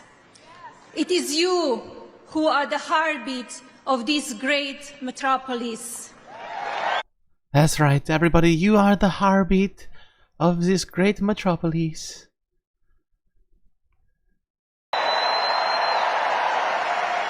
It is you who are the pull. Everybody, I would like to take a moment here to tell you all are the heartbeat. The heartbeat of the Galactic Noon Hour. Of this America. Yet, New York City is unforgiving. In fact, our lives are complicated even during the best of times. And sadly, today, a declining quality of life coupled with economic instability makes it difficult for business to thrive. Love you too. I feel like there's got to be some portion of the audience who's like, what's happening? Yeah, oh, we're yelling. Okay, all right, we can get into that.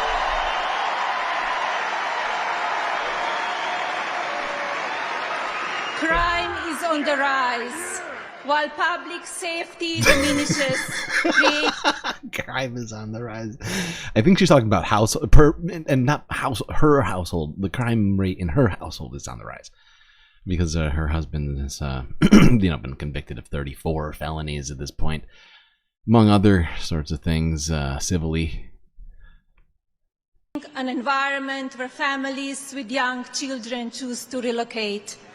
And this story repeats itself from coast to coast across our nation. This is America.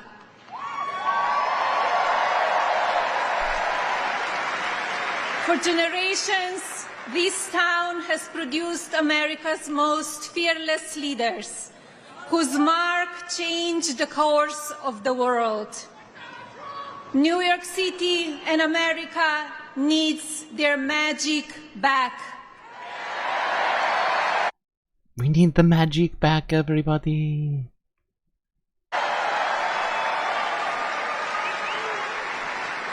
A country of tomorrow that will shape our future and reset expectations for the generations. Envision a wonderful America where the seeds of security, prosperity, and health are sown once again for benefit of our families. There should be a big asterisk that comes up on the screen right now. Unfortunately, I can't do it that fast, but there should be like an asterisk that comes up. And by our families, I mean the Trumps and the let's think, who else is going to be benefiting from that? Probably Stephen Miller's family, probably. Anybody else? Ooh, the Kushners. Kushners are going to be feeling it. They were already really, really, really rich. Same thing with Stephen Miller, actually. He's a Goldman Sachs banker. But now they're going to be doing even better. How exciting for them. Everybody else, very, very, very debatable and most likely definitely not going to happen. But hey, if you're a big fan of those people doing better than you, that's fine. Just support that. Just say it. Just say, I want them to continue being so rich they could buy my entire neighborhood and kick us all out of our homes.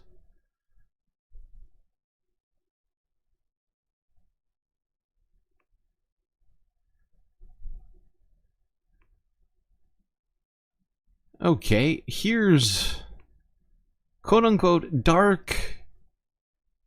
Well, you know who this is. I've got beef with him.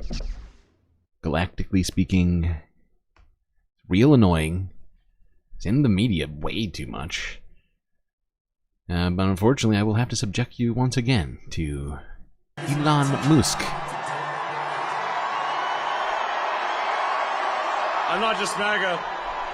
I'm dark, gothic MAGA. Well, it's...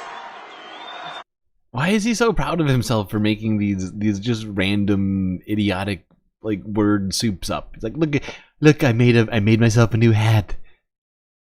Look, everybody, I made myself a new hat. Do you like it? I am now dark, gothic MAGA. It's great. MAGA. Well, it's... The energy in this room is incredible.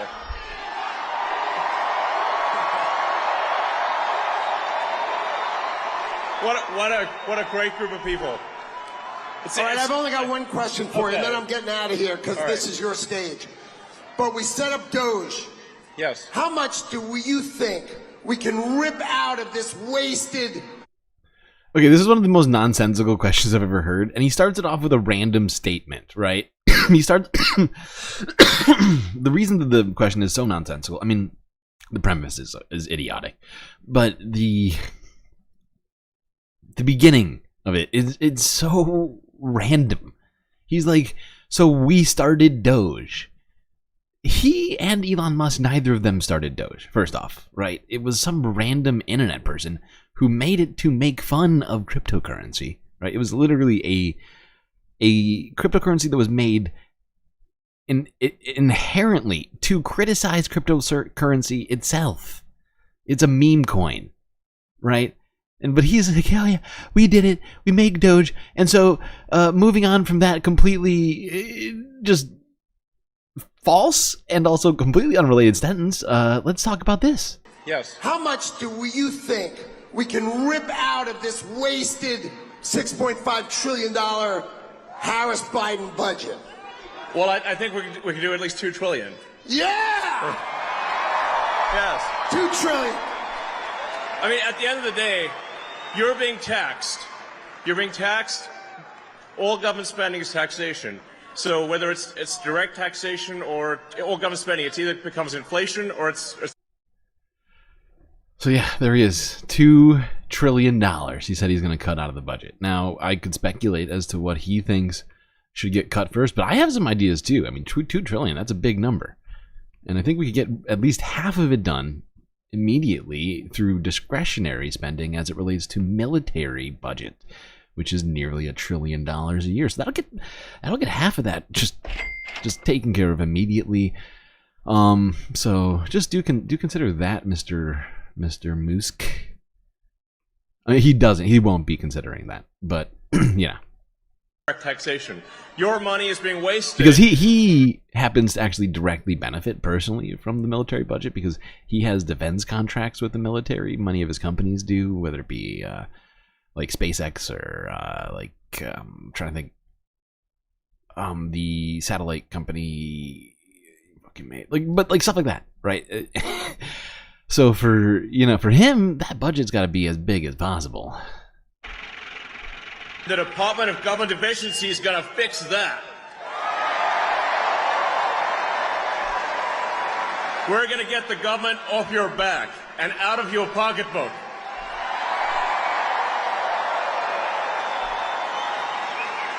And America's just not just going to be great. America is going to reach heights that it has never seen before. The future is going to be amazing.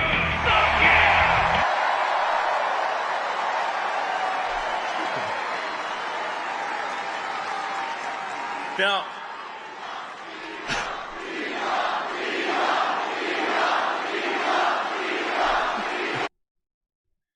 he's getting bigger cheers than Donald Trump is getting here. Bigger chants, too. Dark goth MAGA Elon idiot, apparently. So, yeah, that's a thing that's happening right now. All right, let's move on to this other clips we got. Oh, God. This is probably going to be one of the worst ones. I can almost guarantee you right now. Here's Stephen Miller.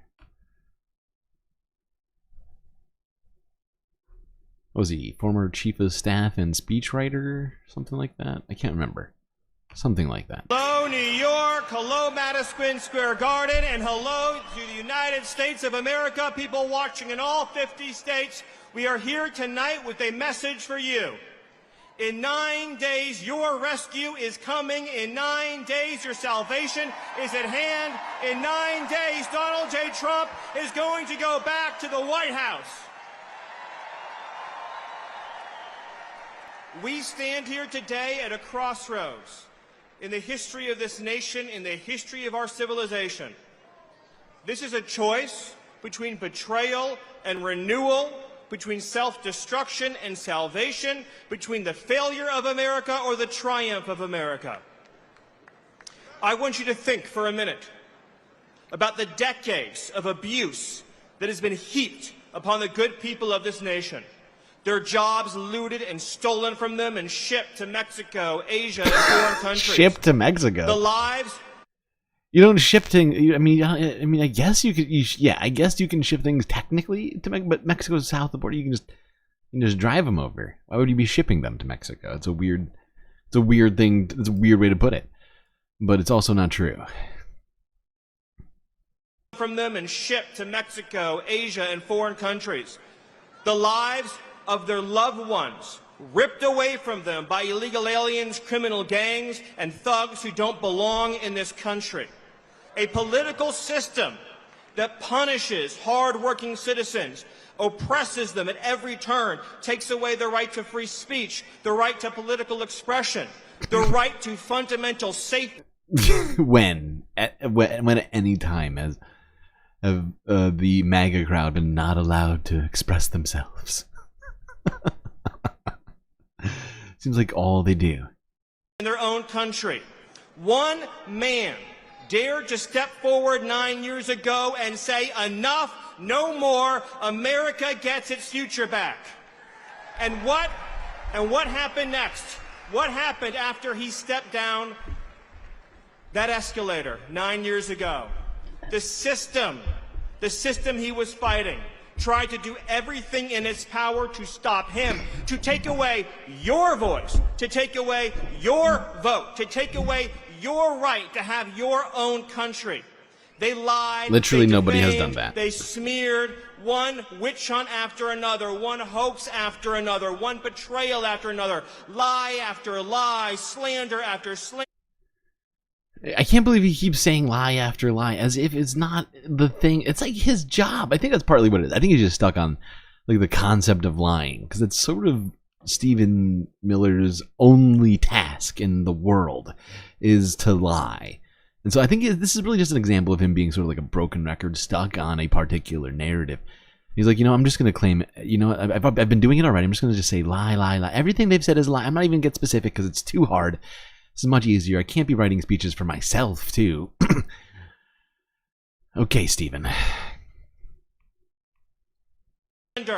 Libel after libel, lawsuit after lawsuit. They tried to jail him. They tried to bankrupt him. They tried to imprison him. And they even tried to take his life with not one, but 2 assassination attempts. And let me ask you. This is a very broad day. This is a very broad day. I mean, I think his audience genuinely interprets everything he means as when he says they as Democrats, right? But it's an incredibly broad day. And first off, the first person who tried to kill Donald Trump wasn't a Democrat. He was a registered Republican. So I guess they includes also Republicans who aren't fans of Trump. Anybody who doesn't like Trump is the they. When his life was on the line, did he falter? Did he waver? Did he yield? Did he surrender? Did he hesitate? Did he back down? Did he give one single solitary inch?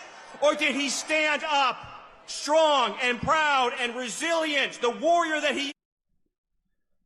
This speech is feeling very, very weird right now. I don't know what it is.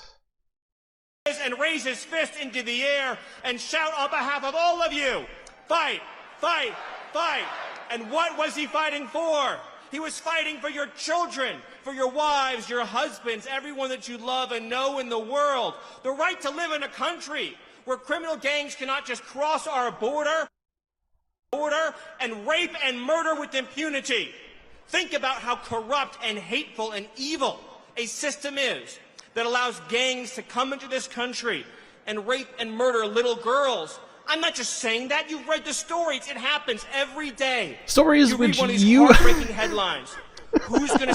You've read the stories which I have been completely and totally involved in, if not personally responsible for their being pushed out onto people as being representative of a bigger problem when they are in fact fringe cases that took Stephen Miller and his buddies a bunch of time to actually find and come up with narratives for. Stand up for our daughters. Who's going to stand up for the girls of America, the women of America? Yeah, the women. What does that mean? Standing up for them not being allowed to have health care? The families of America. Who's going to stand up and say the cartels are gone, the criminal migrants are gone, the gangs are gone, America is for Americans and Americans only? One man, and that man... Americans and Americans only. Americans and Americans only. Somebody Google for me that sentence, but replace the word American with the word German. Ladies and gentlemen, that man took a bullet for you. He took a bullet for democracy. And all we are asking in return, is for 9 days. For 9 short, precious days. You have to vote, vote, vote. Vote for freedom, vote for liberty, vote for sovereignty, vote for your children, vote for your families, vote for the right of free speech, the right to the Second Amendment, vote for the right to have a secure sovereign border, and for the right to have a government that puts American citizens ahead of illegal aliens. With your vote... Well, there's Stephen Miller saying a bunch of unhinged shit.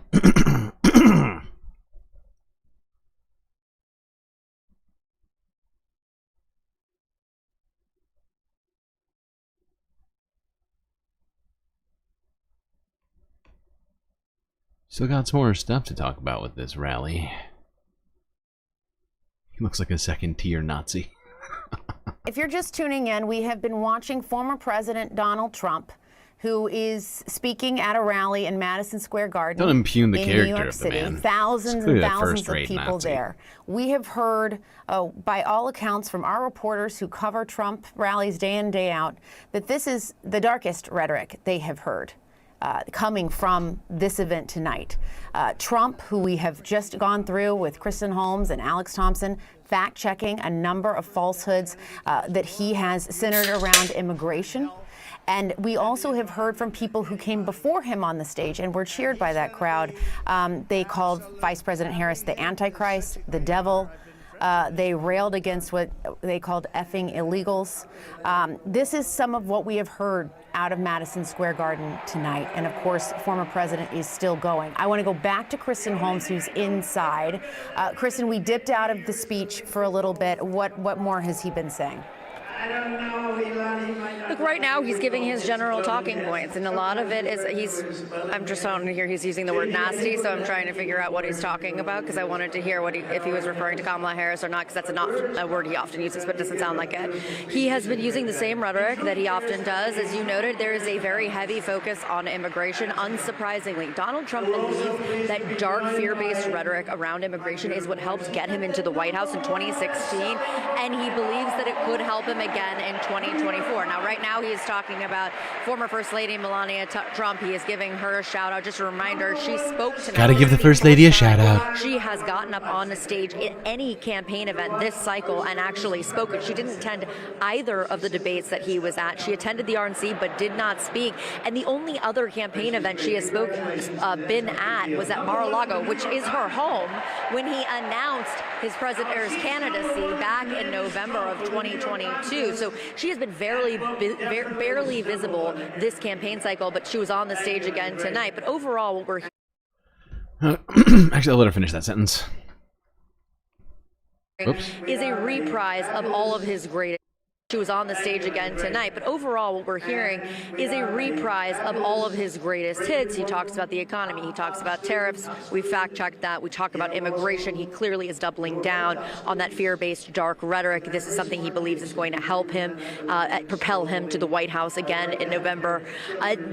This is him on display. I think Alex said this. He is putting on a show right now. And one of the things Okay, yes, that's enough.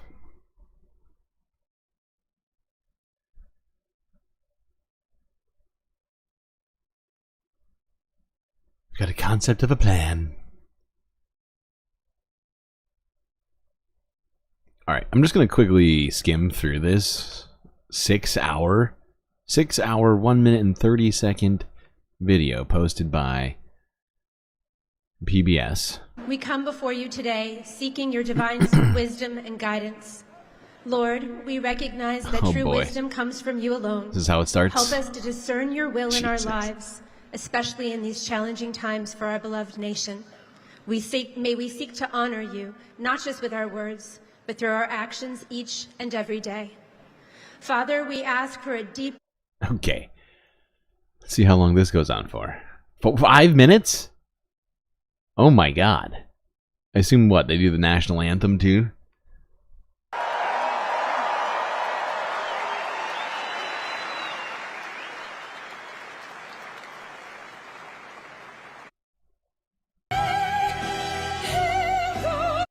Oh my god, what? Like an opera singer? Hold on. What? It is the greatest country in the world. Yes, it is. And still we can see as the years have gone by. Okay, let's see who all is here. I don't even know who that woman is. What is this? is a YouTube painter or something who's gonna do some sort of like a Donald Trump painting, I assume. Wait, hold on. Yep, there it is.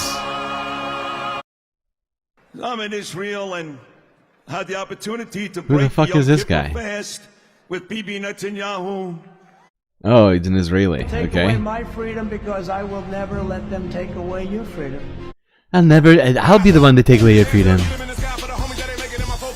Already did with abortion. What's next? I don't know.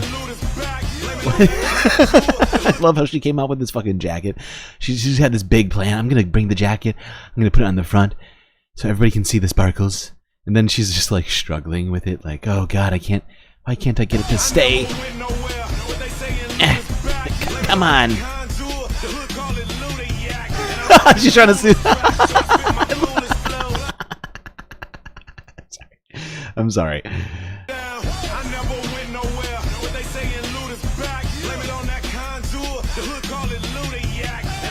Supernatural. Totally. Anybody know who this woman is? I have no idea. 6 hours, though. Really? These people must be exhausted. Gonna ruin this country, folks. I know this guy. Not shocked to see you here. That Sarah Huckabee Sanders? No. Who's They this? were at the wrong rally because the rally where people believe in faith. Oh God, Rudy Giuliani was here too. Learn a trade or have a job. We gather here today. Shut up, Rudy. For example, You don't know the name of a single person, Rudy. Like, let's be really real. Rudy Giuliani does not know the name of a single person that's ever come to his multi-million-dollar apartment that he now has to give up to those women for defaming them repeatedly. Not a single person, that's ever come to help him with his plumbing or whatever, cleaning up after his whatever. No, but the point is this man couldn't name one tradesperson or service person's name. I'm the founder of Community First.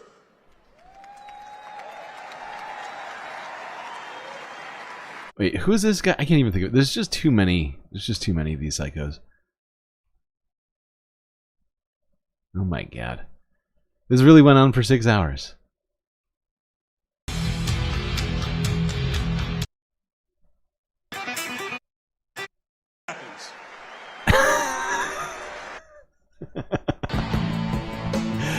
Gotta get back in. Even though he's not gonna be president. I know.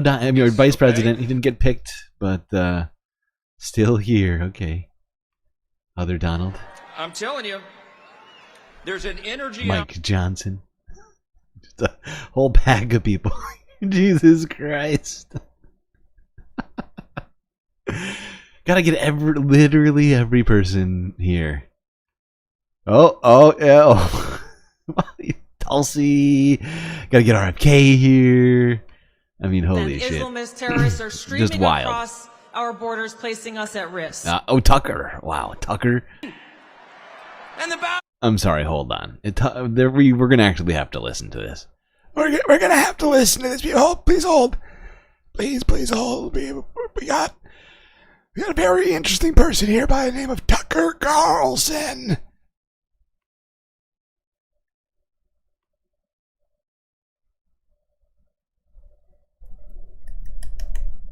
Why won't you let me just go back normal? Piece of shit. There we go. All right.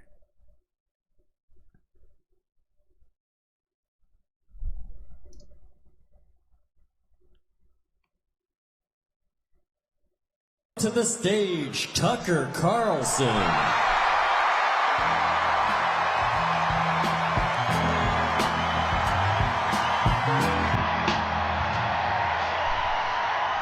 Really?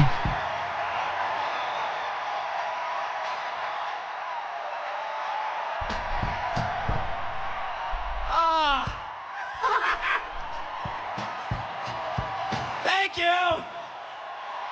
That fucking cackle, though. I mean, what the fuck? Where did he get that laugh from? This is a normal laugh. How's everybody doing? Like, what the fuck is that? Thank you.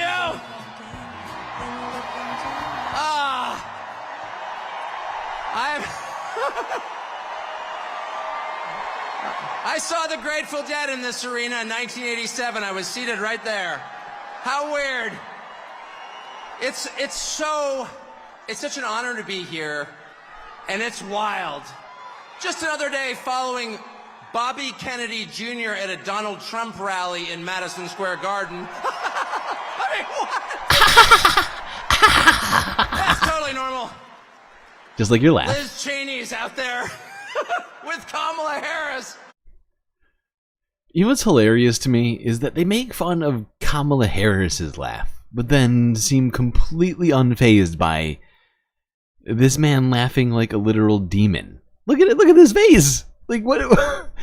Laughing Tucker, laughing Carlson, always out there laughing it up. Totally normal laugh. Immediately, if not sooner. Jr. at a Donald Trump rally in Madison Square Garden. I mean, what? That's totally normal. Liz Cheney's out there with Kamala Harris. And there's Bobby Kennedy calling to protect women's sports at a Trump rally. It's a realignment. It's unbelievable. And the fact that it's here is even sweeter. Imagine if you're, and just pause for one moment. Imagine you're Donald Trump. You're from New York City. You become famous in New York City. You make your fortune in New York City. And all of a sudden, the leadership of New York City decides they're going to destroy you because they don't like your politics. And so yeah, boo. Imagine if that were you, though. And they try and take everything that you have. They try and put you in prison. They try and put your children in prison. If that happened to you, how often do you think you'd be going back to New York City? What is he even talking? Is he just talking about Donald Trump again? He did crimes. That's why they tried to put him in prison. He's not even in prison. He's been convicted of crimes. He's not even in prison. He hasn't even had a sentencing hearing yet. A New York judge held off until after the election. Is that not election interference? Not doing your job as a judge? How about never? And yet he's here. It's like getting thrown out of a bar. And you think to yourself, well, you know, all my friends are in the bar. And you approach the door and there's the bouncer like, you're not allowed in here. But from behind the bouncer, you hear the cheers of your friend, come on in! And the bouncer hangs his head in shame. He's embarrassed. When has that ever happened to him? Tucker Carlson doesn't have friends. Hangs his head in shame. He's embarrassed that he's working for the man trying to keep the most popular person out of the bar. And that's Donald Trump back in the city that produced him with no embarrassment at all in a room full of his friends. The stones that takes, the bravery that takes. The bravery. Is incredible. Donald Trump's going to win. He's going to win. Bravery. I know that that's true. Why is Donald Trump going to win? The people he's about to defeat have no idea. And they're panicked. They have no idea why people like Donald Trump. And their first theory was, well, Donald Trump is evil, so half the country's evil also. And that's one of the reasons they spent the last 4 years trying to destroy the country, because they're mad at its voters for liking Donald Trump. How much easier would it have been just to pause for 20 minutes and ask yourself honestly in some silent place? Wow. Yep, that's what we said. The entire country, half the country is completely evil. Not just people like you for pushing this sort of garbage. Why do people like Donald Trump? And if they had been honest enough to ask themselves that question, they would have come up with the two main reasons, and here's what they are. Racism and ignorance. The first reason that people like Donald Trump is because he likes them. That's why. And it's real. Wait, because he likes them? Wait, I'm sorry. I don't think I heard that right. Say it again. Donald Trump is because he likes them. That's why. That is factually inaccurate. Do you see who Donald Trump actually hangs out? He doesn't hang out with the populist sort of, you know, group of people. He supposedly represents this big, you know, the masses. No, that's not who he hangs out with. He doesn't like them. He doesn't even want to shake their hands. He would rather be on his G6, sipping, well, not champagne, but I guess sipping a Coke and eating a Big Mac with Peter Thiel and Elon Musk and other psychos and Tucker, you know, all millionaires. And it's real. Affection is something you can't fake. Or billionaires. I don't care how many times Kamala Harris would tell me she loves me, I don't believe her. I saw her kiss her husband with a mask on. A mask on. That's her version of love. It's fake. It's not real. They spent 10 years telling you Trump is a hater. Do you feel that on him? No, you don't. Because it's not there. I love how you didn't give anybody time to answer that. Do you feel that? No, you don't. If you do, leave now, please. A lot of time with Trump. And there's not one moment I've ever been with him off camera where he's spending his time grousing about people he hates. Ever. Really? Now, I hadn't even heard this speech up until now. I should have prepared some videos because clearly Tucker hasn't been paying not too close attention. I mean, I know he lost his job at Fox, so I guess he doesn't have like the same sort of pipeline of information available to him that he may once have had. But wow, he seems to be really sort of,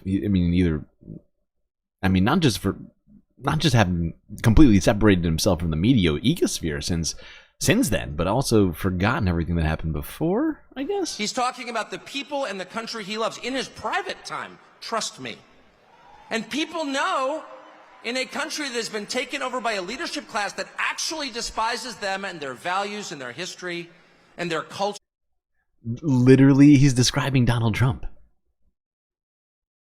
It's hilarious. I mean, he's a man who is a billionaire who was quoted as, and he said it, his family quoted this themselves. I think it was it Ivanka who said this? I can't remember who. I think it was that he had said that he was poorer than a homeless man. So he thinks he deserves more sympathy than the homeless, just because he squandered $400 million, $500 million, not now, but decades ago, back when $500 million was like, you know, more like now, which would be more like 50. Like, I mean, back in when was the first time he filed for bankruptcy? I think it was like in the early 90s, right? Am I wrong? I have to look that up now. Their customs really hates them to the point that it's trying to replace them. They know someone who actually has affection for them, and that's Donald Trump. And it's requited. It's requited. They know. When he goes to McDonald's and serves fries, like, he's not faking that at all. That's why that worked. Democratic media consultants are like, how is that working? Because it's real. That's why. And the second reason that people love Trump, and I put myself in this category, it's why I'm here today, is because he's liberated us. Really? In the deepest and truest sense. And the liberation he has brought to us. Which us is he talking about? Certainly not women. He didn't liberate women. He liberated all of you women from having too many choices. You know, it's like when you're at the supermarket and there's too many things and you're trapped. You're forced into this horrible decision-making process, and now you have less choices, and that's what he's done. He's freed you from that. Don't you see? Come on. From the obligation to tell lies. Donald Trump has made it possible for the rest of us to tell the truth about the world around us. And that's the single most liberating thing you can do for people. If you want to enslave people, if you want to degrade them, force them to tell lies. And they have. They forced us to lie about everything at gunpoint, effectively. They put people in prison for refusing to lie. And not just the obvious lies that men can become women or Vladimir Putin blew up the Nord Stream pipeline. No, honestly, he did. January 6th was an insurrection. insurrection. They were unarmed, but it was very insurrection-y. Wow. I love this. Is a very interesting road he's going down here of comparisons of things. Or Vladimir Putin blew up the Nord Stream pipeline. No, honestly, he did. January 6th was an insurrection. They were unarmed, but it was very insurrection-y. Not even the obvious ones, but the big lie. You know what the big lie is? The big lie is that they're impressive. That's what the big lie is.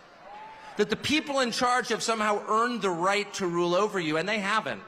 And you know that. These are the single people like yourself and Donald Trump. Is that what you're talking about? Because, like, what are you saying? Donald Trump never earned the right to rule over anybody, but he has always been able to do so without really ever having to do all that much. You know, he's never had to like pick up a hammer and like drive a nail for a buck. You know, the guy has literally lorded over everyone his entire life. Useless people in the United States. They have no skills whatsoever. They've got 3/4 of the money and they didn't earn it. They set up a system precisely for the purpose of awarding themselves wealth and power when it's undeserved. You look at Liz Cheney and you ask yourself honestly, what skill could she possibly have that allowed her to send hundreds of thousands of people to their deaths? Oh, he's comparing, like, completely different, like it's wild. Like, he's jumping all over the place on this one. Good God, Tucker. I think we've had enough of this. Maybe I'll watch this later. We've gone too far on all this. All right. I think there's a little bit more footage from this event.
Undivided allegiance to the flag of the United States of America and the republic for which it stands, one nation, indivisible, with liberty and justice for all.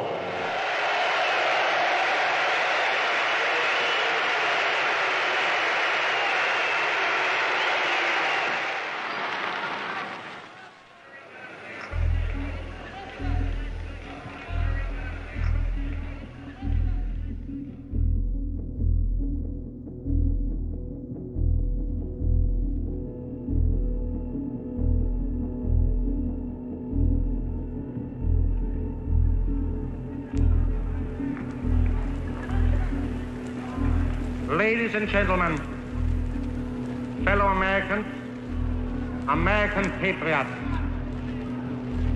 I'm sure I do not come before you tonight as a complete stranger. You all have heard of me through the Jewish-controlled press as a creature with horns, a cloven hoof, and a long tail. We, with American ideals, demand that our government shall be returned to the American people who founded it.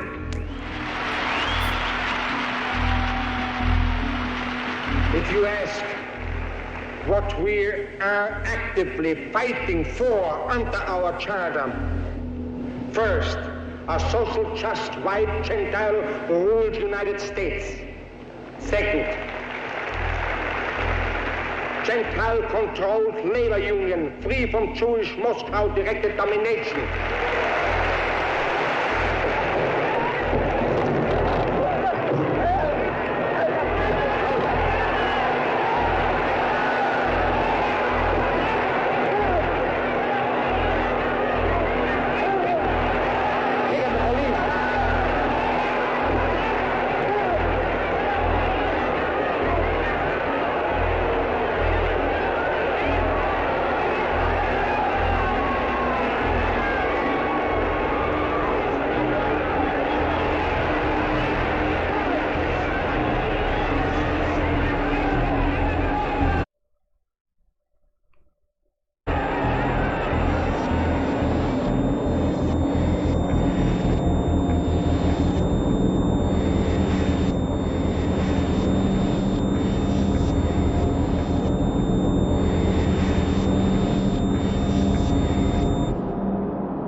So, of course, this is not actual footage from the current Madison Square Garden rally, but in fact a Nazi rally, a literal Nazi rally from the 30s in the United States. Also, it was at Madison Square Garden. Same place that rally we were just watching was being held for Donald Trump. Was in the same place. A lot of similar ideology there, I feel like. What else do we have to look at? Actually, we might take a break and go back to politics. Yeah, all right, let's do that.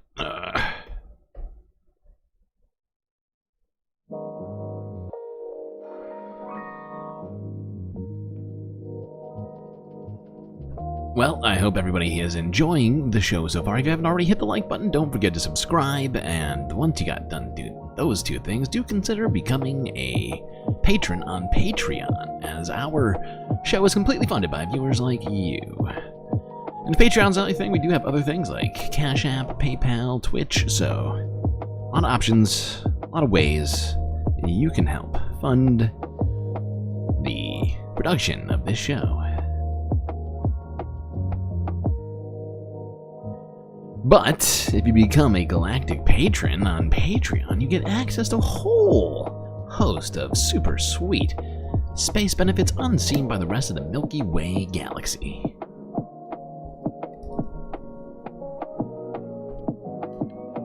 Alright, chat. Quick space break and we'll be right back.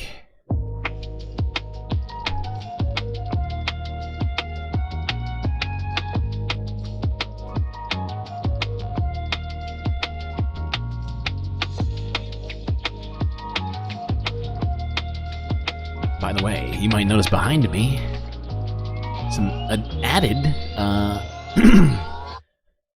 decorations here. Like I said, it's like an advent calendar every stream up until Thursday, when I will reveal all of the rest of them at once. We're going to be revealing little pieces of the Halloween decorations for you that I've got all set up.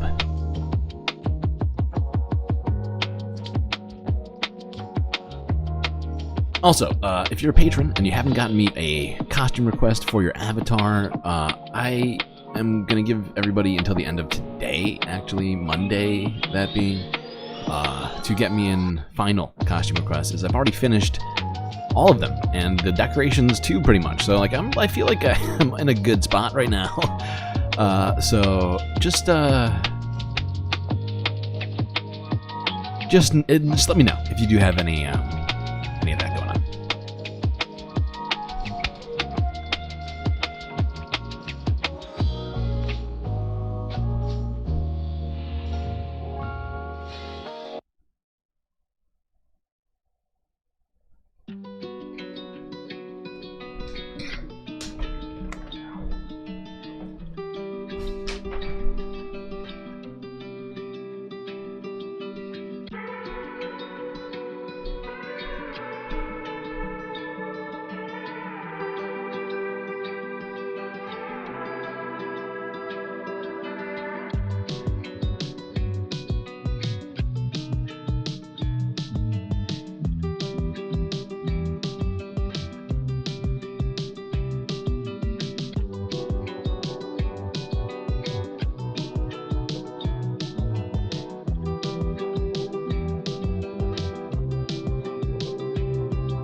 Okay, I'm back.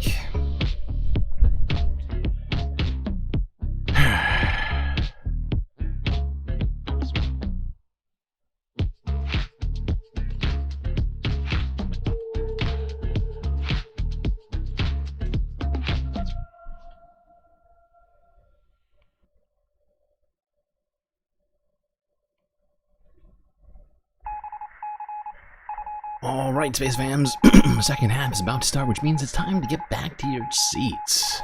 Otherwise, you can miss all of the galactic news.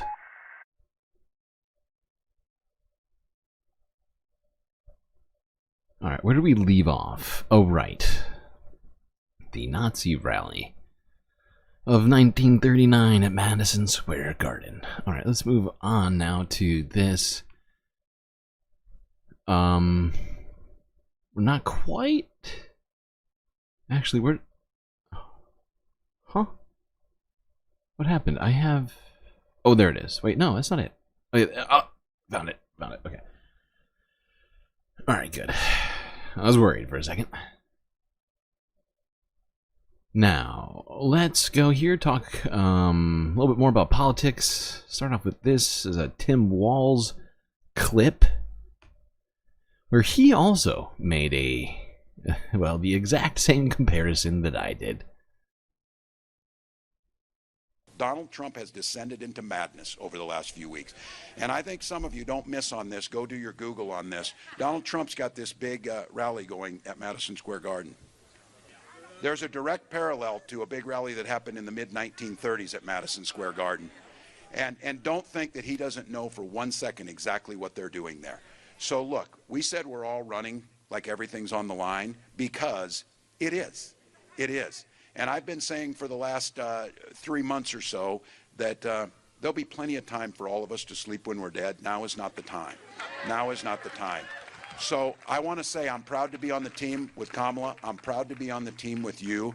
The door knocks you're making very possibly could be the difference between electing Kamala Harris and moving us into a positive future, or the nightmare of Donald Trump. So when you're out there today, there's going to be a time, I keep talking about this, and there's some young folks here too, but there's going to be a time we're sitting on the porch in that rocking chair, and there's going to be some little ones around us, and they're going to say, what were you all doing back in 2024 when you stopped Donald Trump? And your answer is going to be every damn thing we could. So get on the doors, get this done, let's win this thing. Well, all right, there's Tim. Now let's go here to Kamala Harris quickly. Trying to reach Gen Z in this moment, it would seem.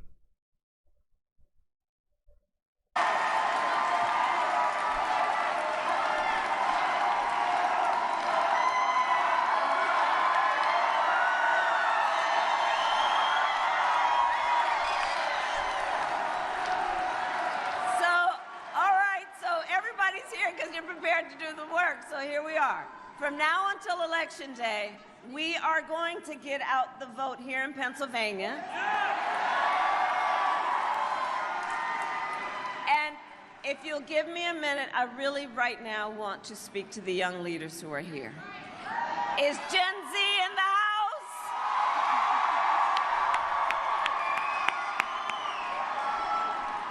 Who's voting for their first time in the first election?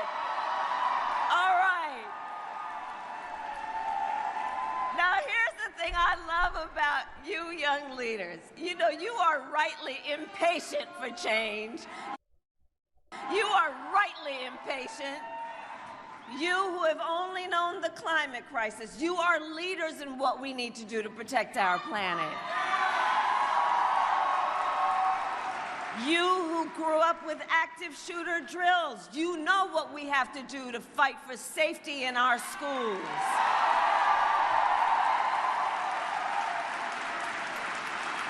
You who right now know fewer rights than your mothers and grandmothers understand the importance of fighting for the right of a woman to make decisions about her own body and not have her government tell her what to do. 100%. Who's the old guy? There's a few old guys back there if you look hard. Like in this shot, you can at least see two, and there's at least a few old people. I've seen them. They're in there. It's a very diverse crowd.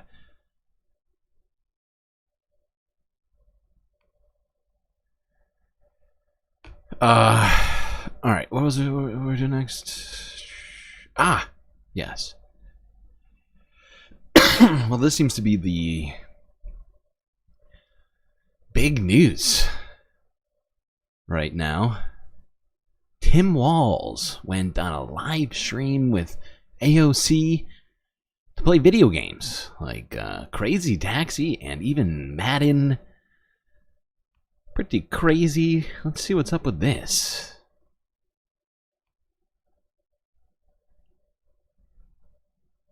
So, hey, I've got to go, but I wanted to try something if you think I can, since you got me on here. I asked my team. Back in the old days, I had that Sega Dreamcast. They had kind of the, I don't know if it came, your folks on here could probably tell me. It either came before or right after Grand Theft Auto, which I thought was a little, you know, might not be. I was teaching school. I thought that's a little bit harsh. So there was a game similar to it, Crazy Taxi. And oh my gosh. you drive around. I don't know if you've ever seen it. Yeah. But I'm going to come on here in a minute. Here we go. I'm going to play this thing. Go ahead and pick. And okay, so here's the deal too. You can pick these characters, and if you get really good, I found this out, and it might be the coolest thing that I've had happen to me. There's a character of me in there. At some Are you point. serious? Yeah, I'm terrible. I don't know the controllers on Xbox, but I just wanted to try it once with you. Oh my gosh. I got to go pick these people up. Get in, dude. And here we go. And then you got to drive them to their destination. To the cable car stop. Oh my gosh. This is like. Is this how you drive in real life? Or is that a smart ass? Is that a smart ass comment about New York? Oh no! There we go. Yeah, see, sweet. Dude, okay, hold you're on. good. I'm not bad. I'm not bad. Oh my god. Wait. Oh, dude. Too far. You gotta go back. Spot. I had the money in my pocket. Here we go. I got it. I got to just run the meter. Run the meter. I got to get my money. Oh my gosh. Hop out. Give me the money.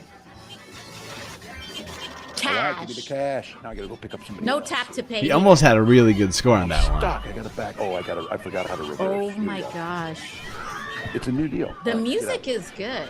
You know, for an old guy, he's not bad at the game. Oh, I mean, how old is he? Like 60 years old? Yeah, see, it's not bad. It's kind of retro, right? Yeah, I like it a lot. All right, hold on. Okay, you're making a lot of money on this shift, though. So you got 463. It's like a New York. I'm like a New York lady. I'm like driving the wrong way. Although he is killing a lot of people. I don't think you lose points for that. I'm not sure. Oh, this is Sam. I haven't Grant. played Watch this game in a I'm flying long over this. time. Out of the way, people. Oh. That's a problem. That is a problem. Not supposed to do that. Not supposed to do that. Sorry. See, this doesn't feel quite as bad as Grand Theft, does it? No, not at all. Like I'm but not also trying to- chaotic. It's very chaotic. Yeah, and it's much less realistic than Grand Theft Auto. So this was I mean, back in this is a 99. completely I know, different game. Am I getting really punked hard on this? I know that in his mind they're the same game, people but they're are, just like, not. super excited. All right, 'cause if you haven't got this, go get this game, people. It is really sweet. Oh, It is a cool game. You started playing this because an intern brought it to your office. Is that right? no, I took It's it a back throwback, there. really. You brought it. I mean, this came out It was the what? first time I Like, had a real Jesus job as, like, Christ, an how old is adult. this game? And I had money. 20 years I ago? was like married, and my wife was not really approving of. You know, she thought it was a little bit. In those days, She not didn't everybody want gamed. Crazy Taxi in the house. No, and I bought I had money, and so I went out and I bought a Sega Dreamcast, which was the. Oh, come on, dude. Come on, it's been that way. I don't think this is me. I think it's my driver. I think I'm almost done here. But I went and got this, and it was the wildest thing. This is the retro version. Oh, I'm on the wrong side. It doesn't matter. So it's just, So oh shit! So you brought it to the office because they didn't want So I Crazy brought it to Taxi the in the office, house. and my wife said, you need to get rid of it and be like a real person or whatever. And I put it on Facebook or whatever. The intern picked it up. I don't remember exactly how that story went. I probably should. The Republicans will like accuse me of never having a Dreamcast or something. Now they are, so because I'm talking I don't crap. think anyone. I don't think anyone can watch you play this and say you've never had a Dreamcast. Is what I gotta Yeah. say. Well, hey, just before I go, You're the best. Appreciate all you do. Got to Thank you, tell Gov. people to go vote. Go vote. There's a new way forward here. Our politics can be joyful, fun, engaging. Everybody can participate. There's plenty to go around. Paul Wellstone, our late senator, said we all do better when we all do better. And I think we're trying to let everybody all do better. That's amazing. Thank you so much for being with us and joining me today for some games and things like that. No, totally. Invite me Absolutely. back. We should make this a regular. There are some more clips of this. Let's take a look at them. I think they play Madden. Actually, I think I'll do these clips in reverse order. I don't know why I have them set up like this. There we go. Are we going to play some ball or what are we going to do? Yeah, let's do it. I'm ready to play. Are you? I'm ready to get beat. All right. Yes, I'm ready. Let's do this thing. Oh, no. They went from old school to, I think this is the most recent version. You got a good quarterback. He is. He is a good Madden. quarterback. First tone of the game for James Cook. Hey, who's playing who? Nice run. I tried. See, you're a pro though, so you can call. That's true. That's true. He is a I know what coach. these guys are doing, but I don't know which damn button to push to make my guy be a beast. And I keep going back to this. This is Project 2025 from Personal Freedoms. I think a lot of folks on here are kind of independent folks, independent thinkers about things. Why would you? He's want running the government clock to over tell you here what right books now. to read or what doctor to see or how big your family can be. That kind of stuff is ridiculous. Look at him, completely aware, completely aware of the clock. You know, you talk about football planning. Gets a it's the few same way. yards You're on gonna that draw run. up a playbook. In That's football, textbook right You're there. going to use it. Those guys drew up a playbook, and it's Project 2025. And they put millions of dollars into Project 2025. You don't spend millions of dollars without planning to use it. Oh, God, no. And it's all these people around him. And J.D. Vance said, I don't know anything about it. He wrote the foreword of the book of The Architect, who wrote that. Okay, wait, hold on. Let's go back because there was one more clip that they said about Madden here. Look, is it this one? No, it's this one. I just wanted to do them in reverse order than I have them in my list. This is a message Tim Walz has for any Madden players. Where Donald Trump's going, surrounding himself, as I said again, and I'll continue to say it, dipshits like Elon Musk and the people around him, people who have no interest. We got J.D. Vance calling a man who punched a poll worker a patriot. Illegal. This is unacceptable. And if you could not agree with the policies on this, but to agree that how we do our politics, what the democracy stands for. And I would encourage some of you, if you think it's too hard to do this, iwillvote.com. They'll take you right to it. It's a better tutorial than it's a better tutorial than Madden, even though Madden's a good one. But if you can learn how to punt on Madden, you can vote in any state. I'll guarantee you that. That's for sure. Go and do that. Get engaged. Make a difference, and don't let them take your power. Yeah, voting is definitely way easier than playing Madden, not gonna lie. All you have to do is show up and fill in a bubble. All right, now let's go to environmental stories. Hey, Greg. Buddy. It's 3 in the morning. We talked about this. Look, we all gotta do our displays of dominance, but some of us got work in the morning. I don't want to have to talk to the HOA again, Greg. You know I have Dorothy on speed dial. Oh, yeah? And who had a branch that crossed the property line? Yeah, who? Who, Greg? Who? You cannot say that to him. Greg, are you okay? He's fine. He can speak for himself, thank you. Yeah, I'm okay. It's not the first time I've heard it before. Jesus, man. I am bringing this up to Dorothy at next month's meeting. You really think I'm scared of Dorothy? Well, you seem to have thought pretty highly of her when you brought up that branch last week. It was past the property line! It's past the property line. Now, if you don't know, the reason autumn is called hooting season is because owls hoot more during the fall to claim their territory. That's what that little video was on. The association between bats and Halloween dates back thousands of years. It's based... Yeah, let's talk this. Let's talk bats. And something that happens to be, in fact, threatening bats in a way that's bad for the ecosystem. The association between bats and Halloween dates back thousands of years. It's based on the superstition that they're omens of death. And now, as Ali Rogan tells us, North American bats are facing a deadly threat themselves. For nearly 2 decades, bats across North America have been decimated by a deadly disease called white nose syndrome.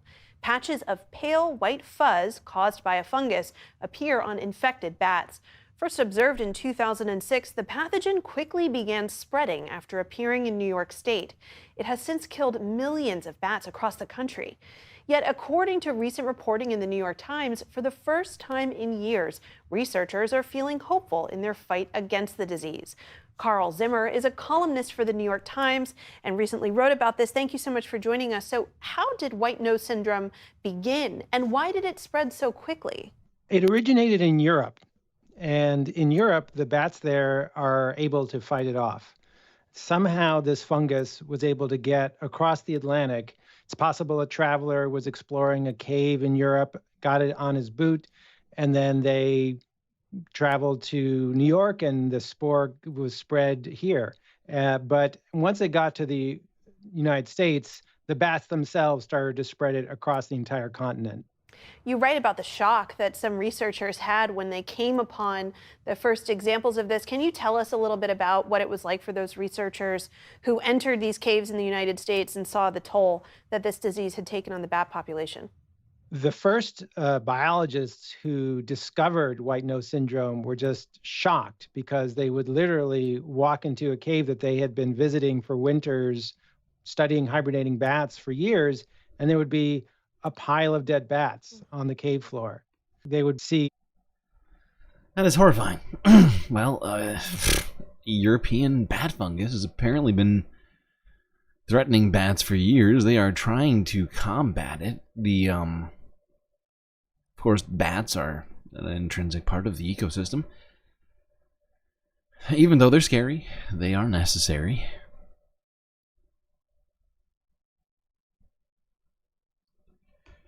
Now let's go and talk about a situation that has been... Actually, you know what? How are we doing on time right now? You might skip this because I want to just have some more fun here tonight, and it's already really late. So let's go on to this. This is an interesting video. CNN from 14 hours ago. It's a short one, but a very interesting one. Let's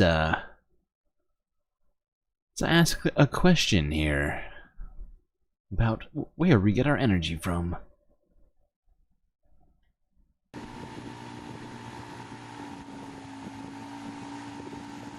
Oh, wait, sorry. Wrong video. This is an AP archive video, has 0 subtitles, so it really doesn't... I mean, I could talk about it, but let's just move on. We're standing here right next to the crater of the volcano, and it is an assault on the senses. I can hear the roaring of the magma as it spews up from underneath the ground over the side of the crater. As far as my eye can see is lava cooling with heat rising off it, spewing down towards the sea. And the smell in the air is thick with sulfur. It smells like eggs. Experts say the volcanic activity in this area of Iceland is entering a new era of unrest. An era that could last hundreds of years. And this future underscores the complicated history that Icelanders have with volcanoes. A relationship that takes, but also gives. Standing here, you get such a sense of the power of this volcano. And it's exactly this power that they're trying to harness in the north of the country. And if they can do it, and it's a big if, they say the potential could be limitless. You heard her, folks. It's a potentially limitless form of energy. Truly incredible. And something I hadn't really considered all that much, but makes perfect sense. Just the matter of the harnessing it really being the main obstacle. But certainly is a great deal of energy that comes from volcanoes. Alright, let's stick to fun stories. And this is a insane story. I honestly thought this was fake.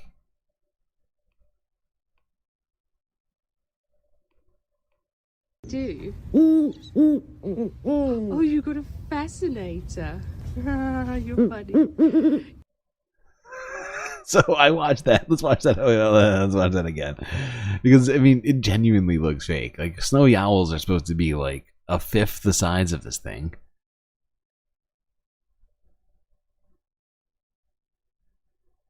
Do? Oh, you got a fascinator. You're funny. So yeah, thing is huge. It turns out it's a genetic accident, essentially. At least that's my understanding. I tried to research it in the limited time I had today after seeing this video, which was like, I don't know, 10 minutes? Alright, no. But like, point is, like, from what I understand is like they were attempting to breed a specific trait into owls and wound up with like just literally a giant snowy owl the size of a human being. I know it looks fake. No, it looks fake, and I'm still like, in my brain, it's like there's still this possibility that I'm being misled and that it's fake because it's fucking insane. All right, let's look at Tropical Storm Trammy, which hit Philippines just a couple days ago.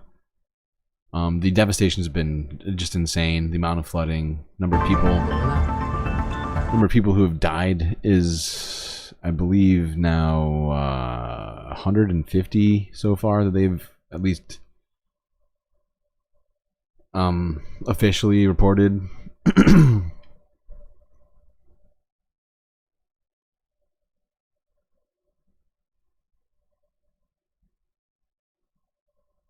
That's fake. That's a fake owl.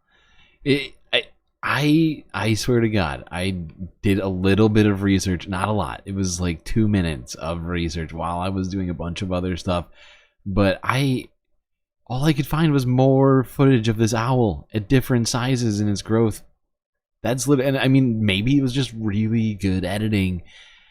And like, but like, there was also like a story I found about like, but like, I guess it could be fake. But my point is it seems to me plausible that with things like CRISPR and all these other sorts of stuff, like, I think it's entirely possible that somebody created a genetic freak snowy owl. I was absolutely blown away by it. Like I said, I was incredibly dubious about what I was looking at for at least a brief period of time. I'll probably look into it more because it really is fucking crazy. That owls are not supposed to be that big. That's honestly super scary. Like an owl that big. Like, no more going outside. That's it. Just daytime, everybody. Vampires, sorry, you're out of luck. You're gonna have to fight giant owls.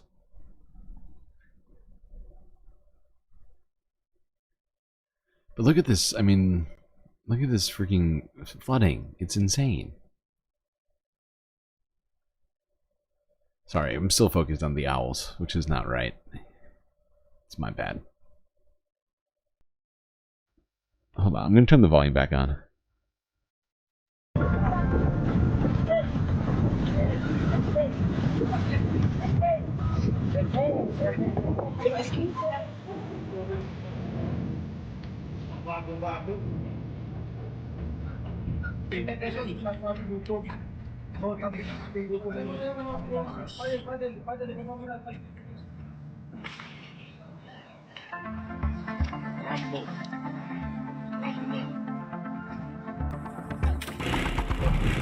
Wala pang balo.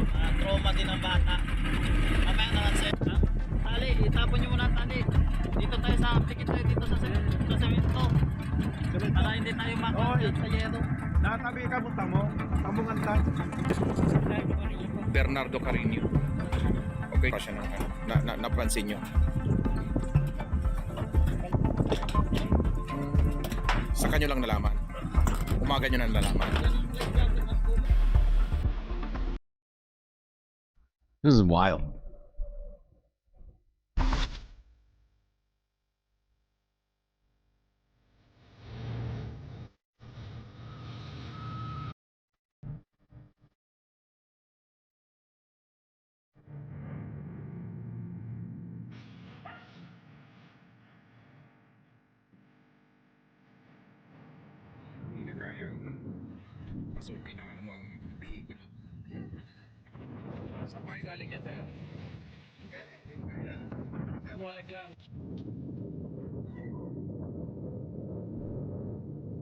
Mga video ako dun.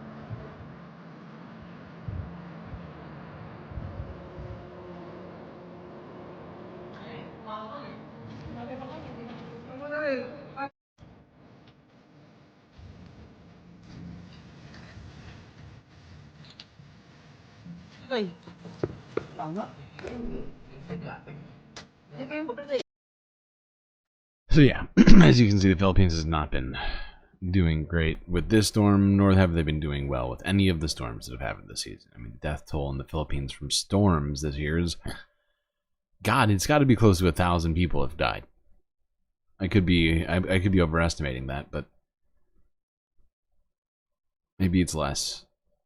We've heard some crazy numbers, and the devastation has been utterly wild. Some of the flooding pictures I have seen just defied all logic.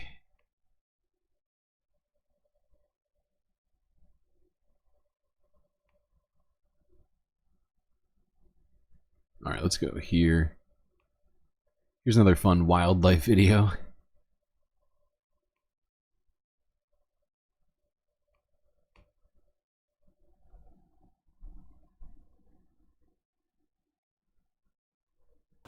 Go on, that way. Go. Get out of here. Go on. Go. I love how he's talking to him like a dog. Go Take on off, now. Bud. Go on. Go. Go on. Who's a good boy? No. That way. Go on. Go on. Get out of here. Go. Go on. Go on. Okay. What else we got?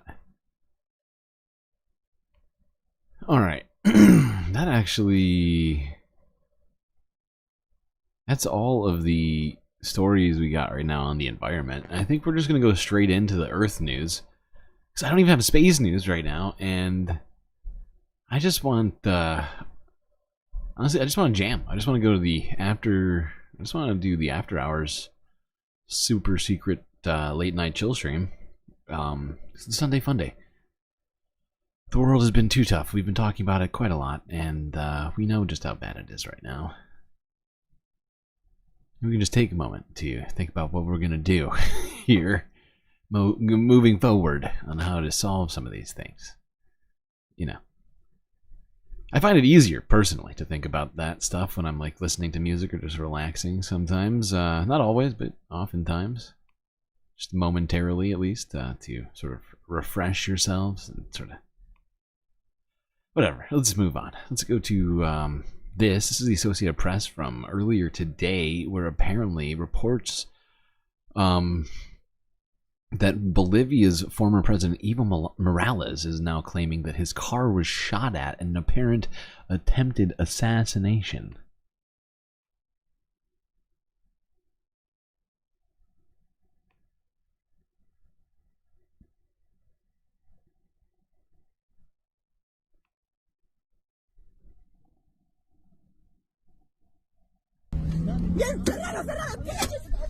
They're really close. Duck, president, duck. Go, driver. Fast, fast. My head.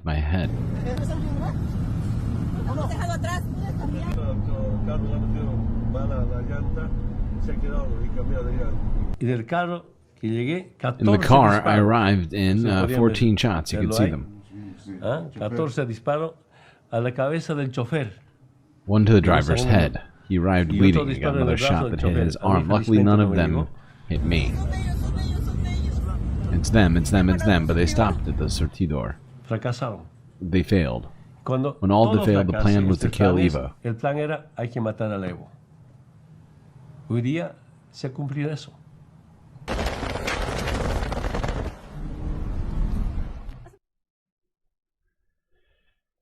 Wild. mean, that footage was pretty convincing. I mean, the think AP is sort of making it seem, to some degree, at least in the way that they've titled the video, seemingly sound dubious, but I don't know, it seemed pretty credible.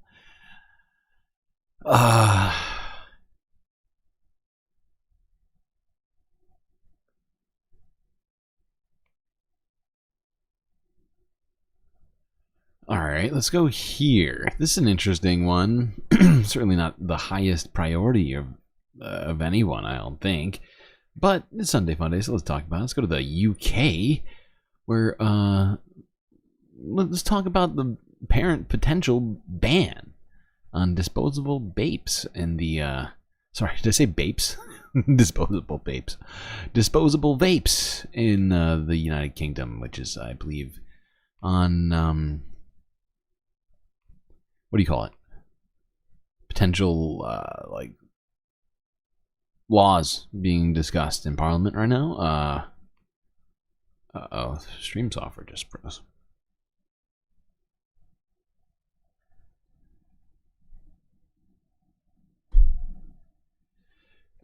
There we go.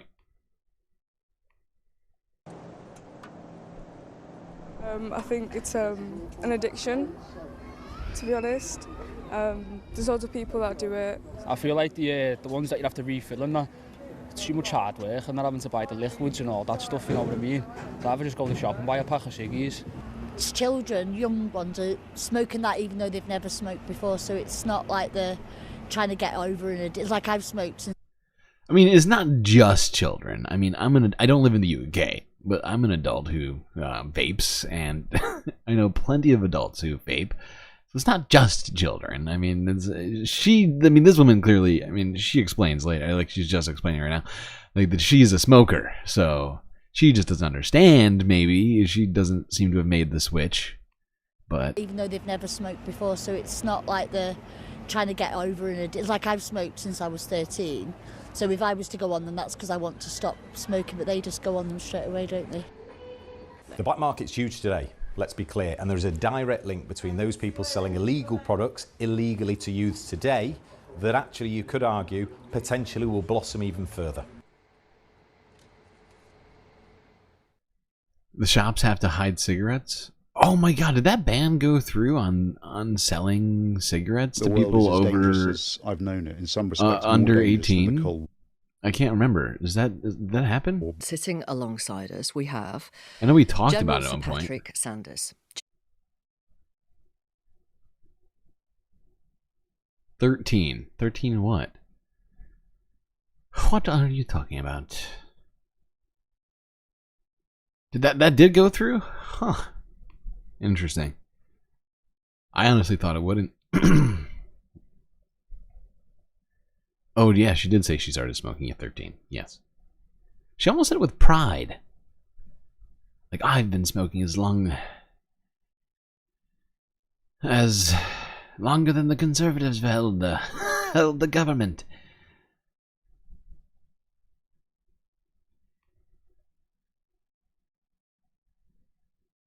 Whoopsies. I just clicked on the wrong thing. What have I done? Don't do it. Don't do it.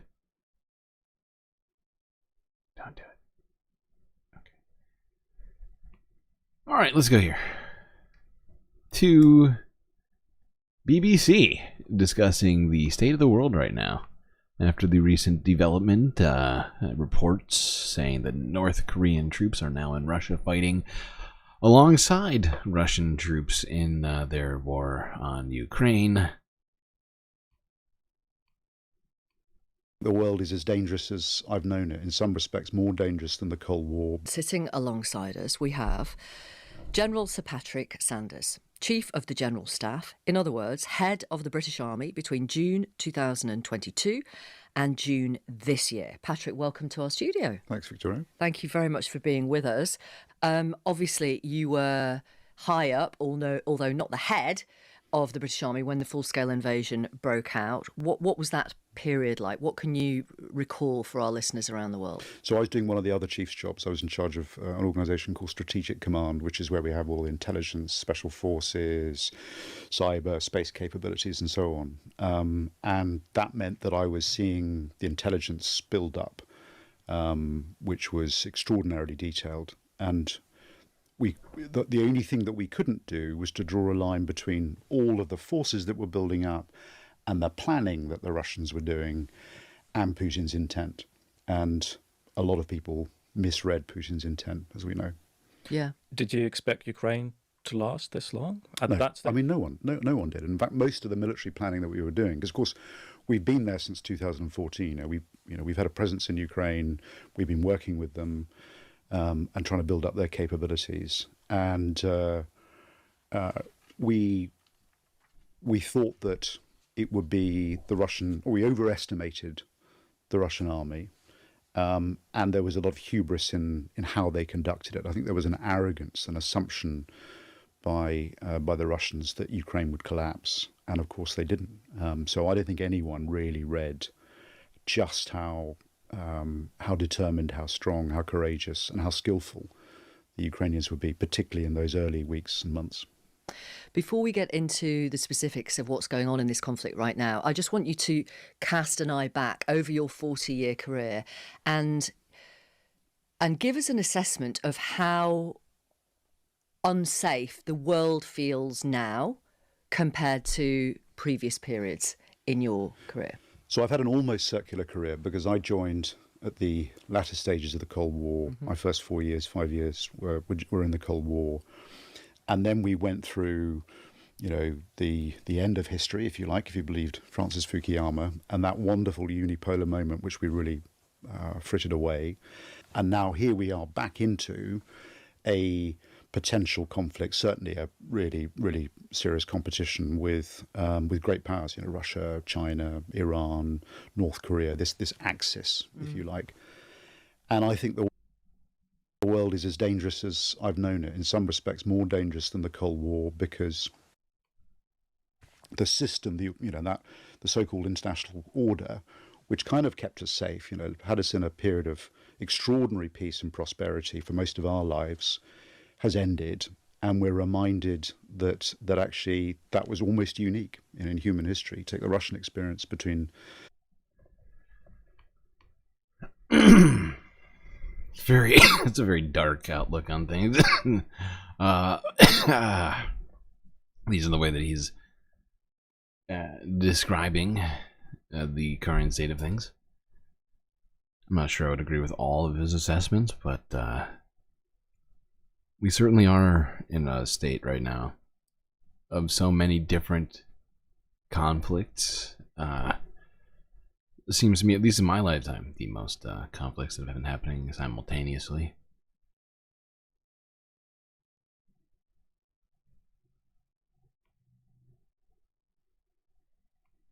And 1900, they only had one 25-year period of uninterrupted peace. So war is normal. It is sadly part of the human. Thank you. All right, let's go here to. Okay, I guess all we got left now to do is Israel and the Middle East. Well, that nice. Wow, we were crushing it on time, which means we're just gonna get to hang out for a while here tonight, which I think is good. That's good. We deserve it. We deserve it. It's Sunday Fun Day.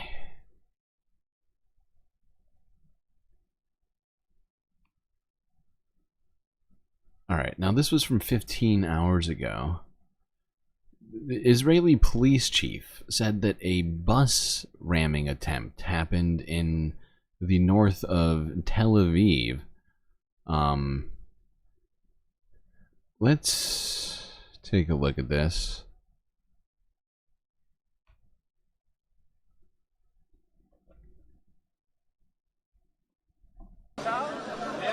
האירוע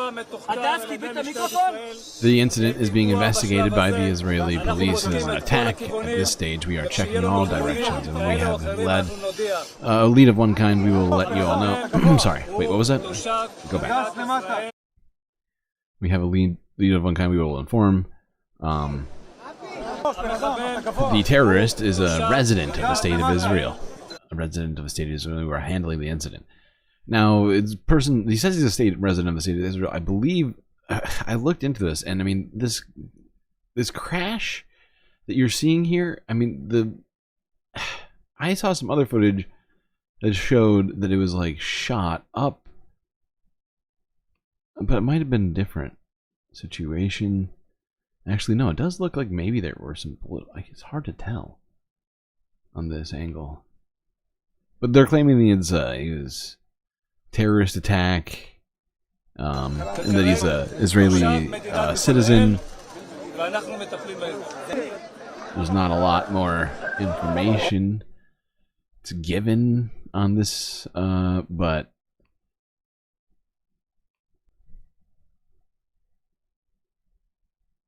you know, things like, seems like things in Israel are getting worse and worse.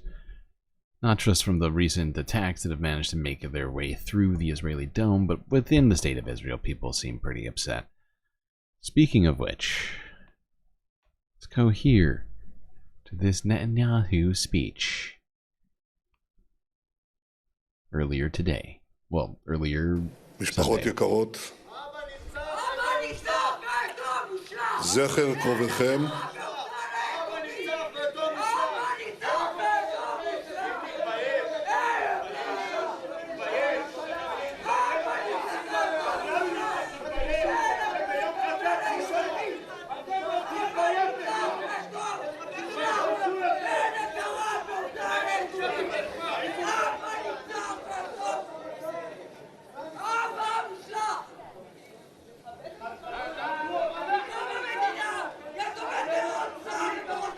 Seems like he's having a really fun time right now.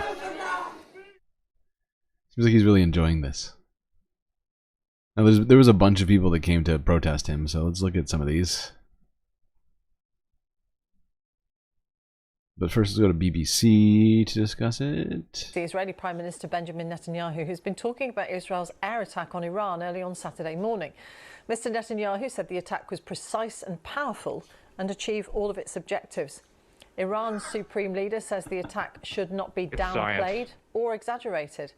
Echoing that stance, Iran's president said that Iran will respond with foresight and intelligence. Well, here's the latest from our Middle East regional editor, Sebastian Usher.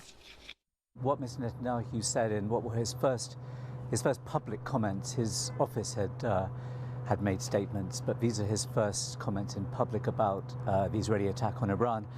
I mean, nothing I think that you wouldn't expect, essentially echoing what the Israeli military had said, that these were precise strikes, military targets were attacked, and that it was highly successful and highly effective. He did also have a few words for the Iranian people, saying that Israel's battle wasn't with them. I mean, there has been an effort by the Israeli government to try to separate its actions against the leadership of Iran and all that infrastructure and the people. I think the aim. Hold on. Yeah, let's move to this. This is footage of the speech here. He was heckled quite strongly by people who were attending it, from families who had been involved in the attacks on October the 7th, Israeli families who had suffered from that. So that gives a sense still of the pressure, the tension and the dissent that there still is inside Israel itself. As for Iran, again, we're hearing the same messages from different levels of the leadership, which is really to be patient, that they're not going to do anything that quickly. What the supreme leader said essentially was that they will act in what they see as the best interests of the country. They have now asked for an emergency session of the UN Security Council to look at the Israeli attack. The Iranian Yeah, well, Israel's been violating a hell of a lot of those UNSC agreements. That's for sure.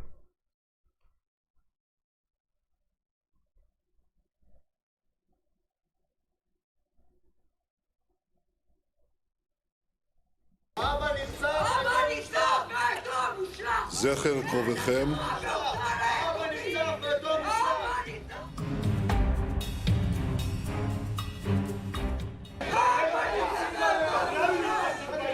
Shame on you, Netanyahu. Apparently that's what they're saying. I don't speak Hebrew.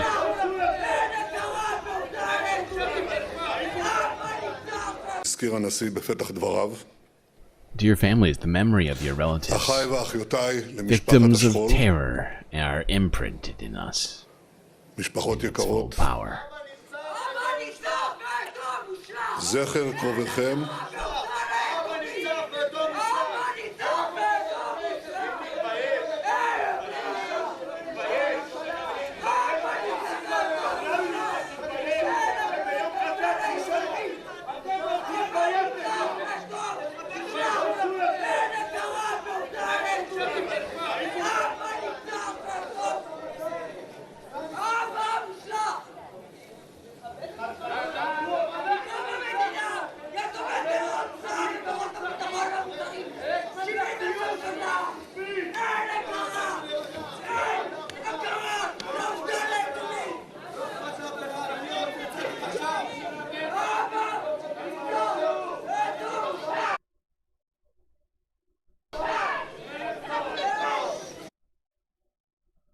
I mean, this goes on for a while. He just stands here completely silent for minutes.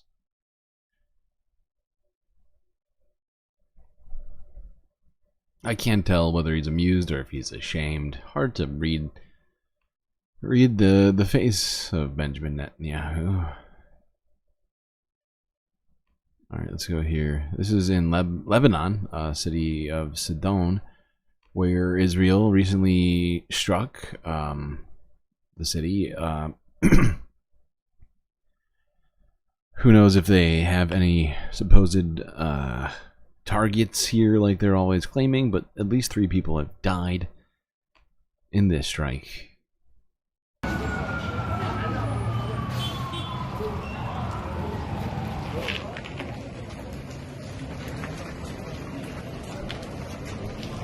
Now this just looks to be a normal city area. That looks like a supermarket.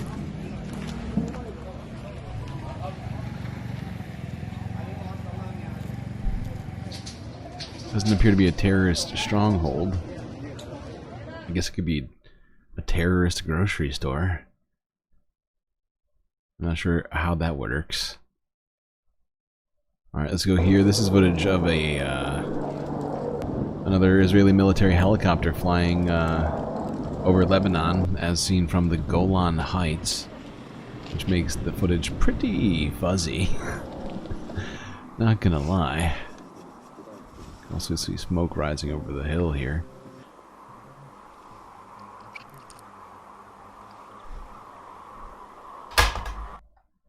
Shit, what is kick?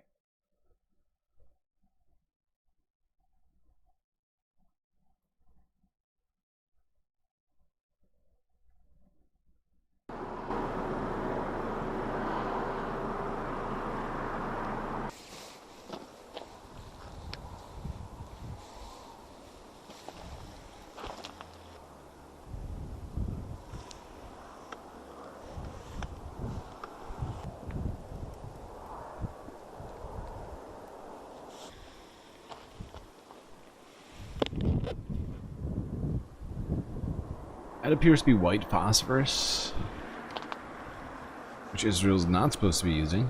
I believe it's essentially considered a chemical weapon. You know, like what they accused Saddam Hussein of having. And Bashir al-Assad. People like that.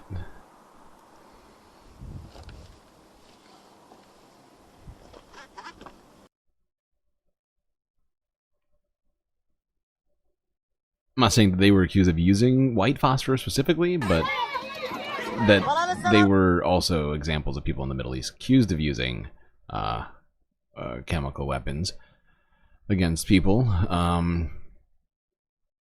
So I'm sure that the United States will be any day now condemning this practice. Oh shit, that was the second to last video. I'm so sorry. Everybody, great job for making it this far. We literally have only one video left. Wow. How quickly Sunday Funday comes to an end. But not really end, because we still have the secret, super secret in fact, late night after hours galactic chill stream coming afterwards. But first, let's look at this just sort of sad, but I mean, to some degree good and good to see footage, because this is footage of a international charity on the ground in Gaza actually getting some people fed. Is it enough? Almost definitely not.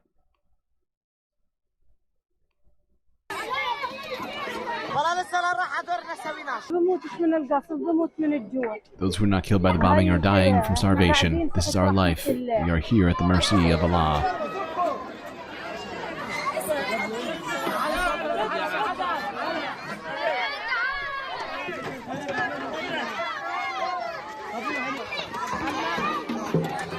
It's hard to tell exactly what it is, but it appears to be rice and broth.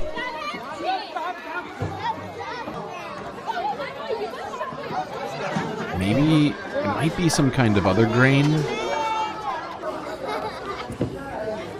It's poor kids.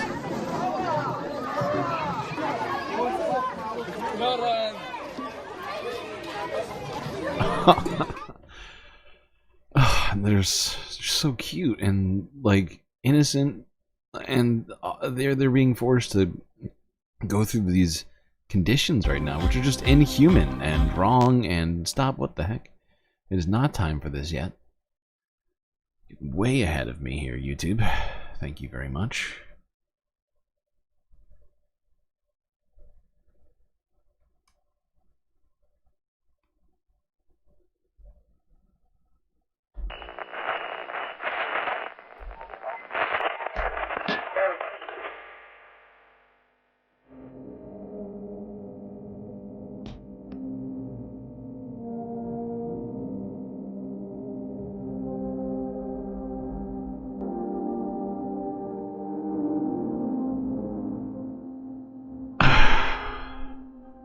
Well,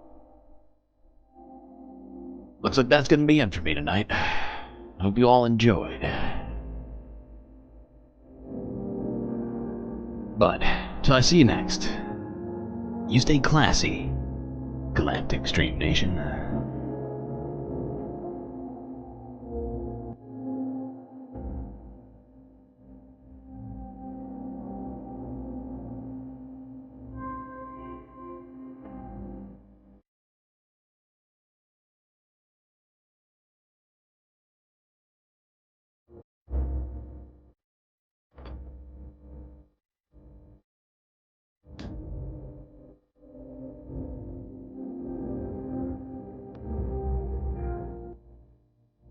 Can't forget this.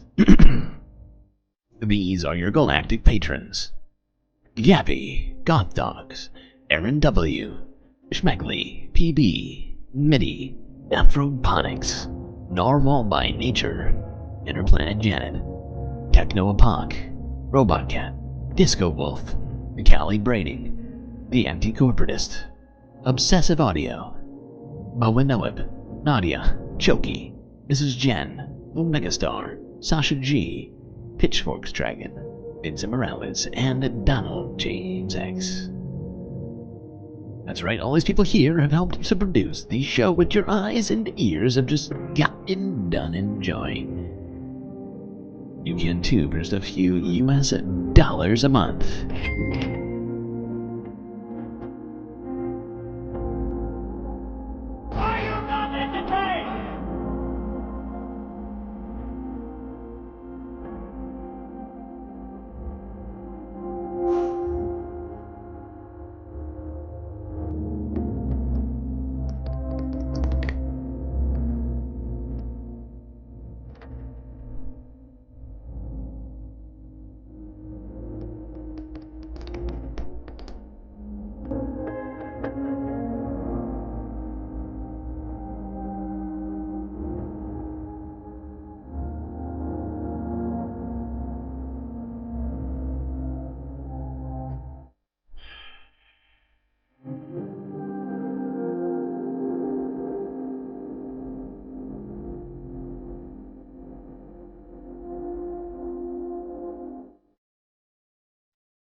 Well, before we start the super secret late night after hours Galactic Chill Stream, we do have one more thing to talk about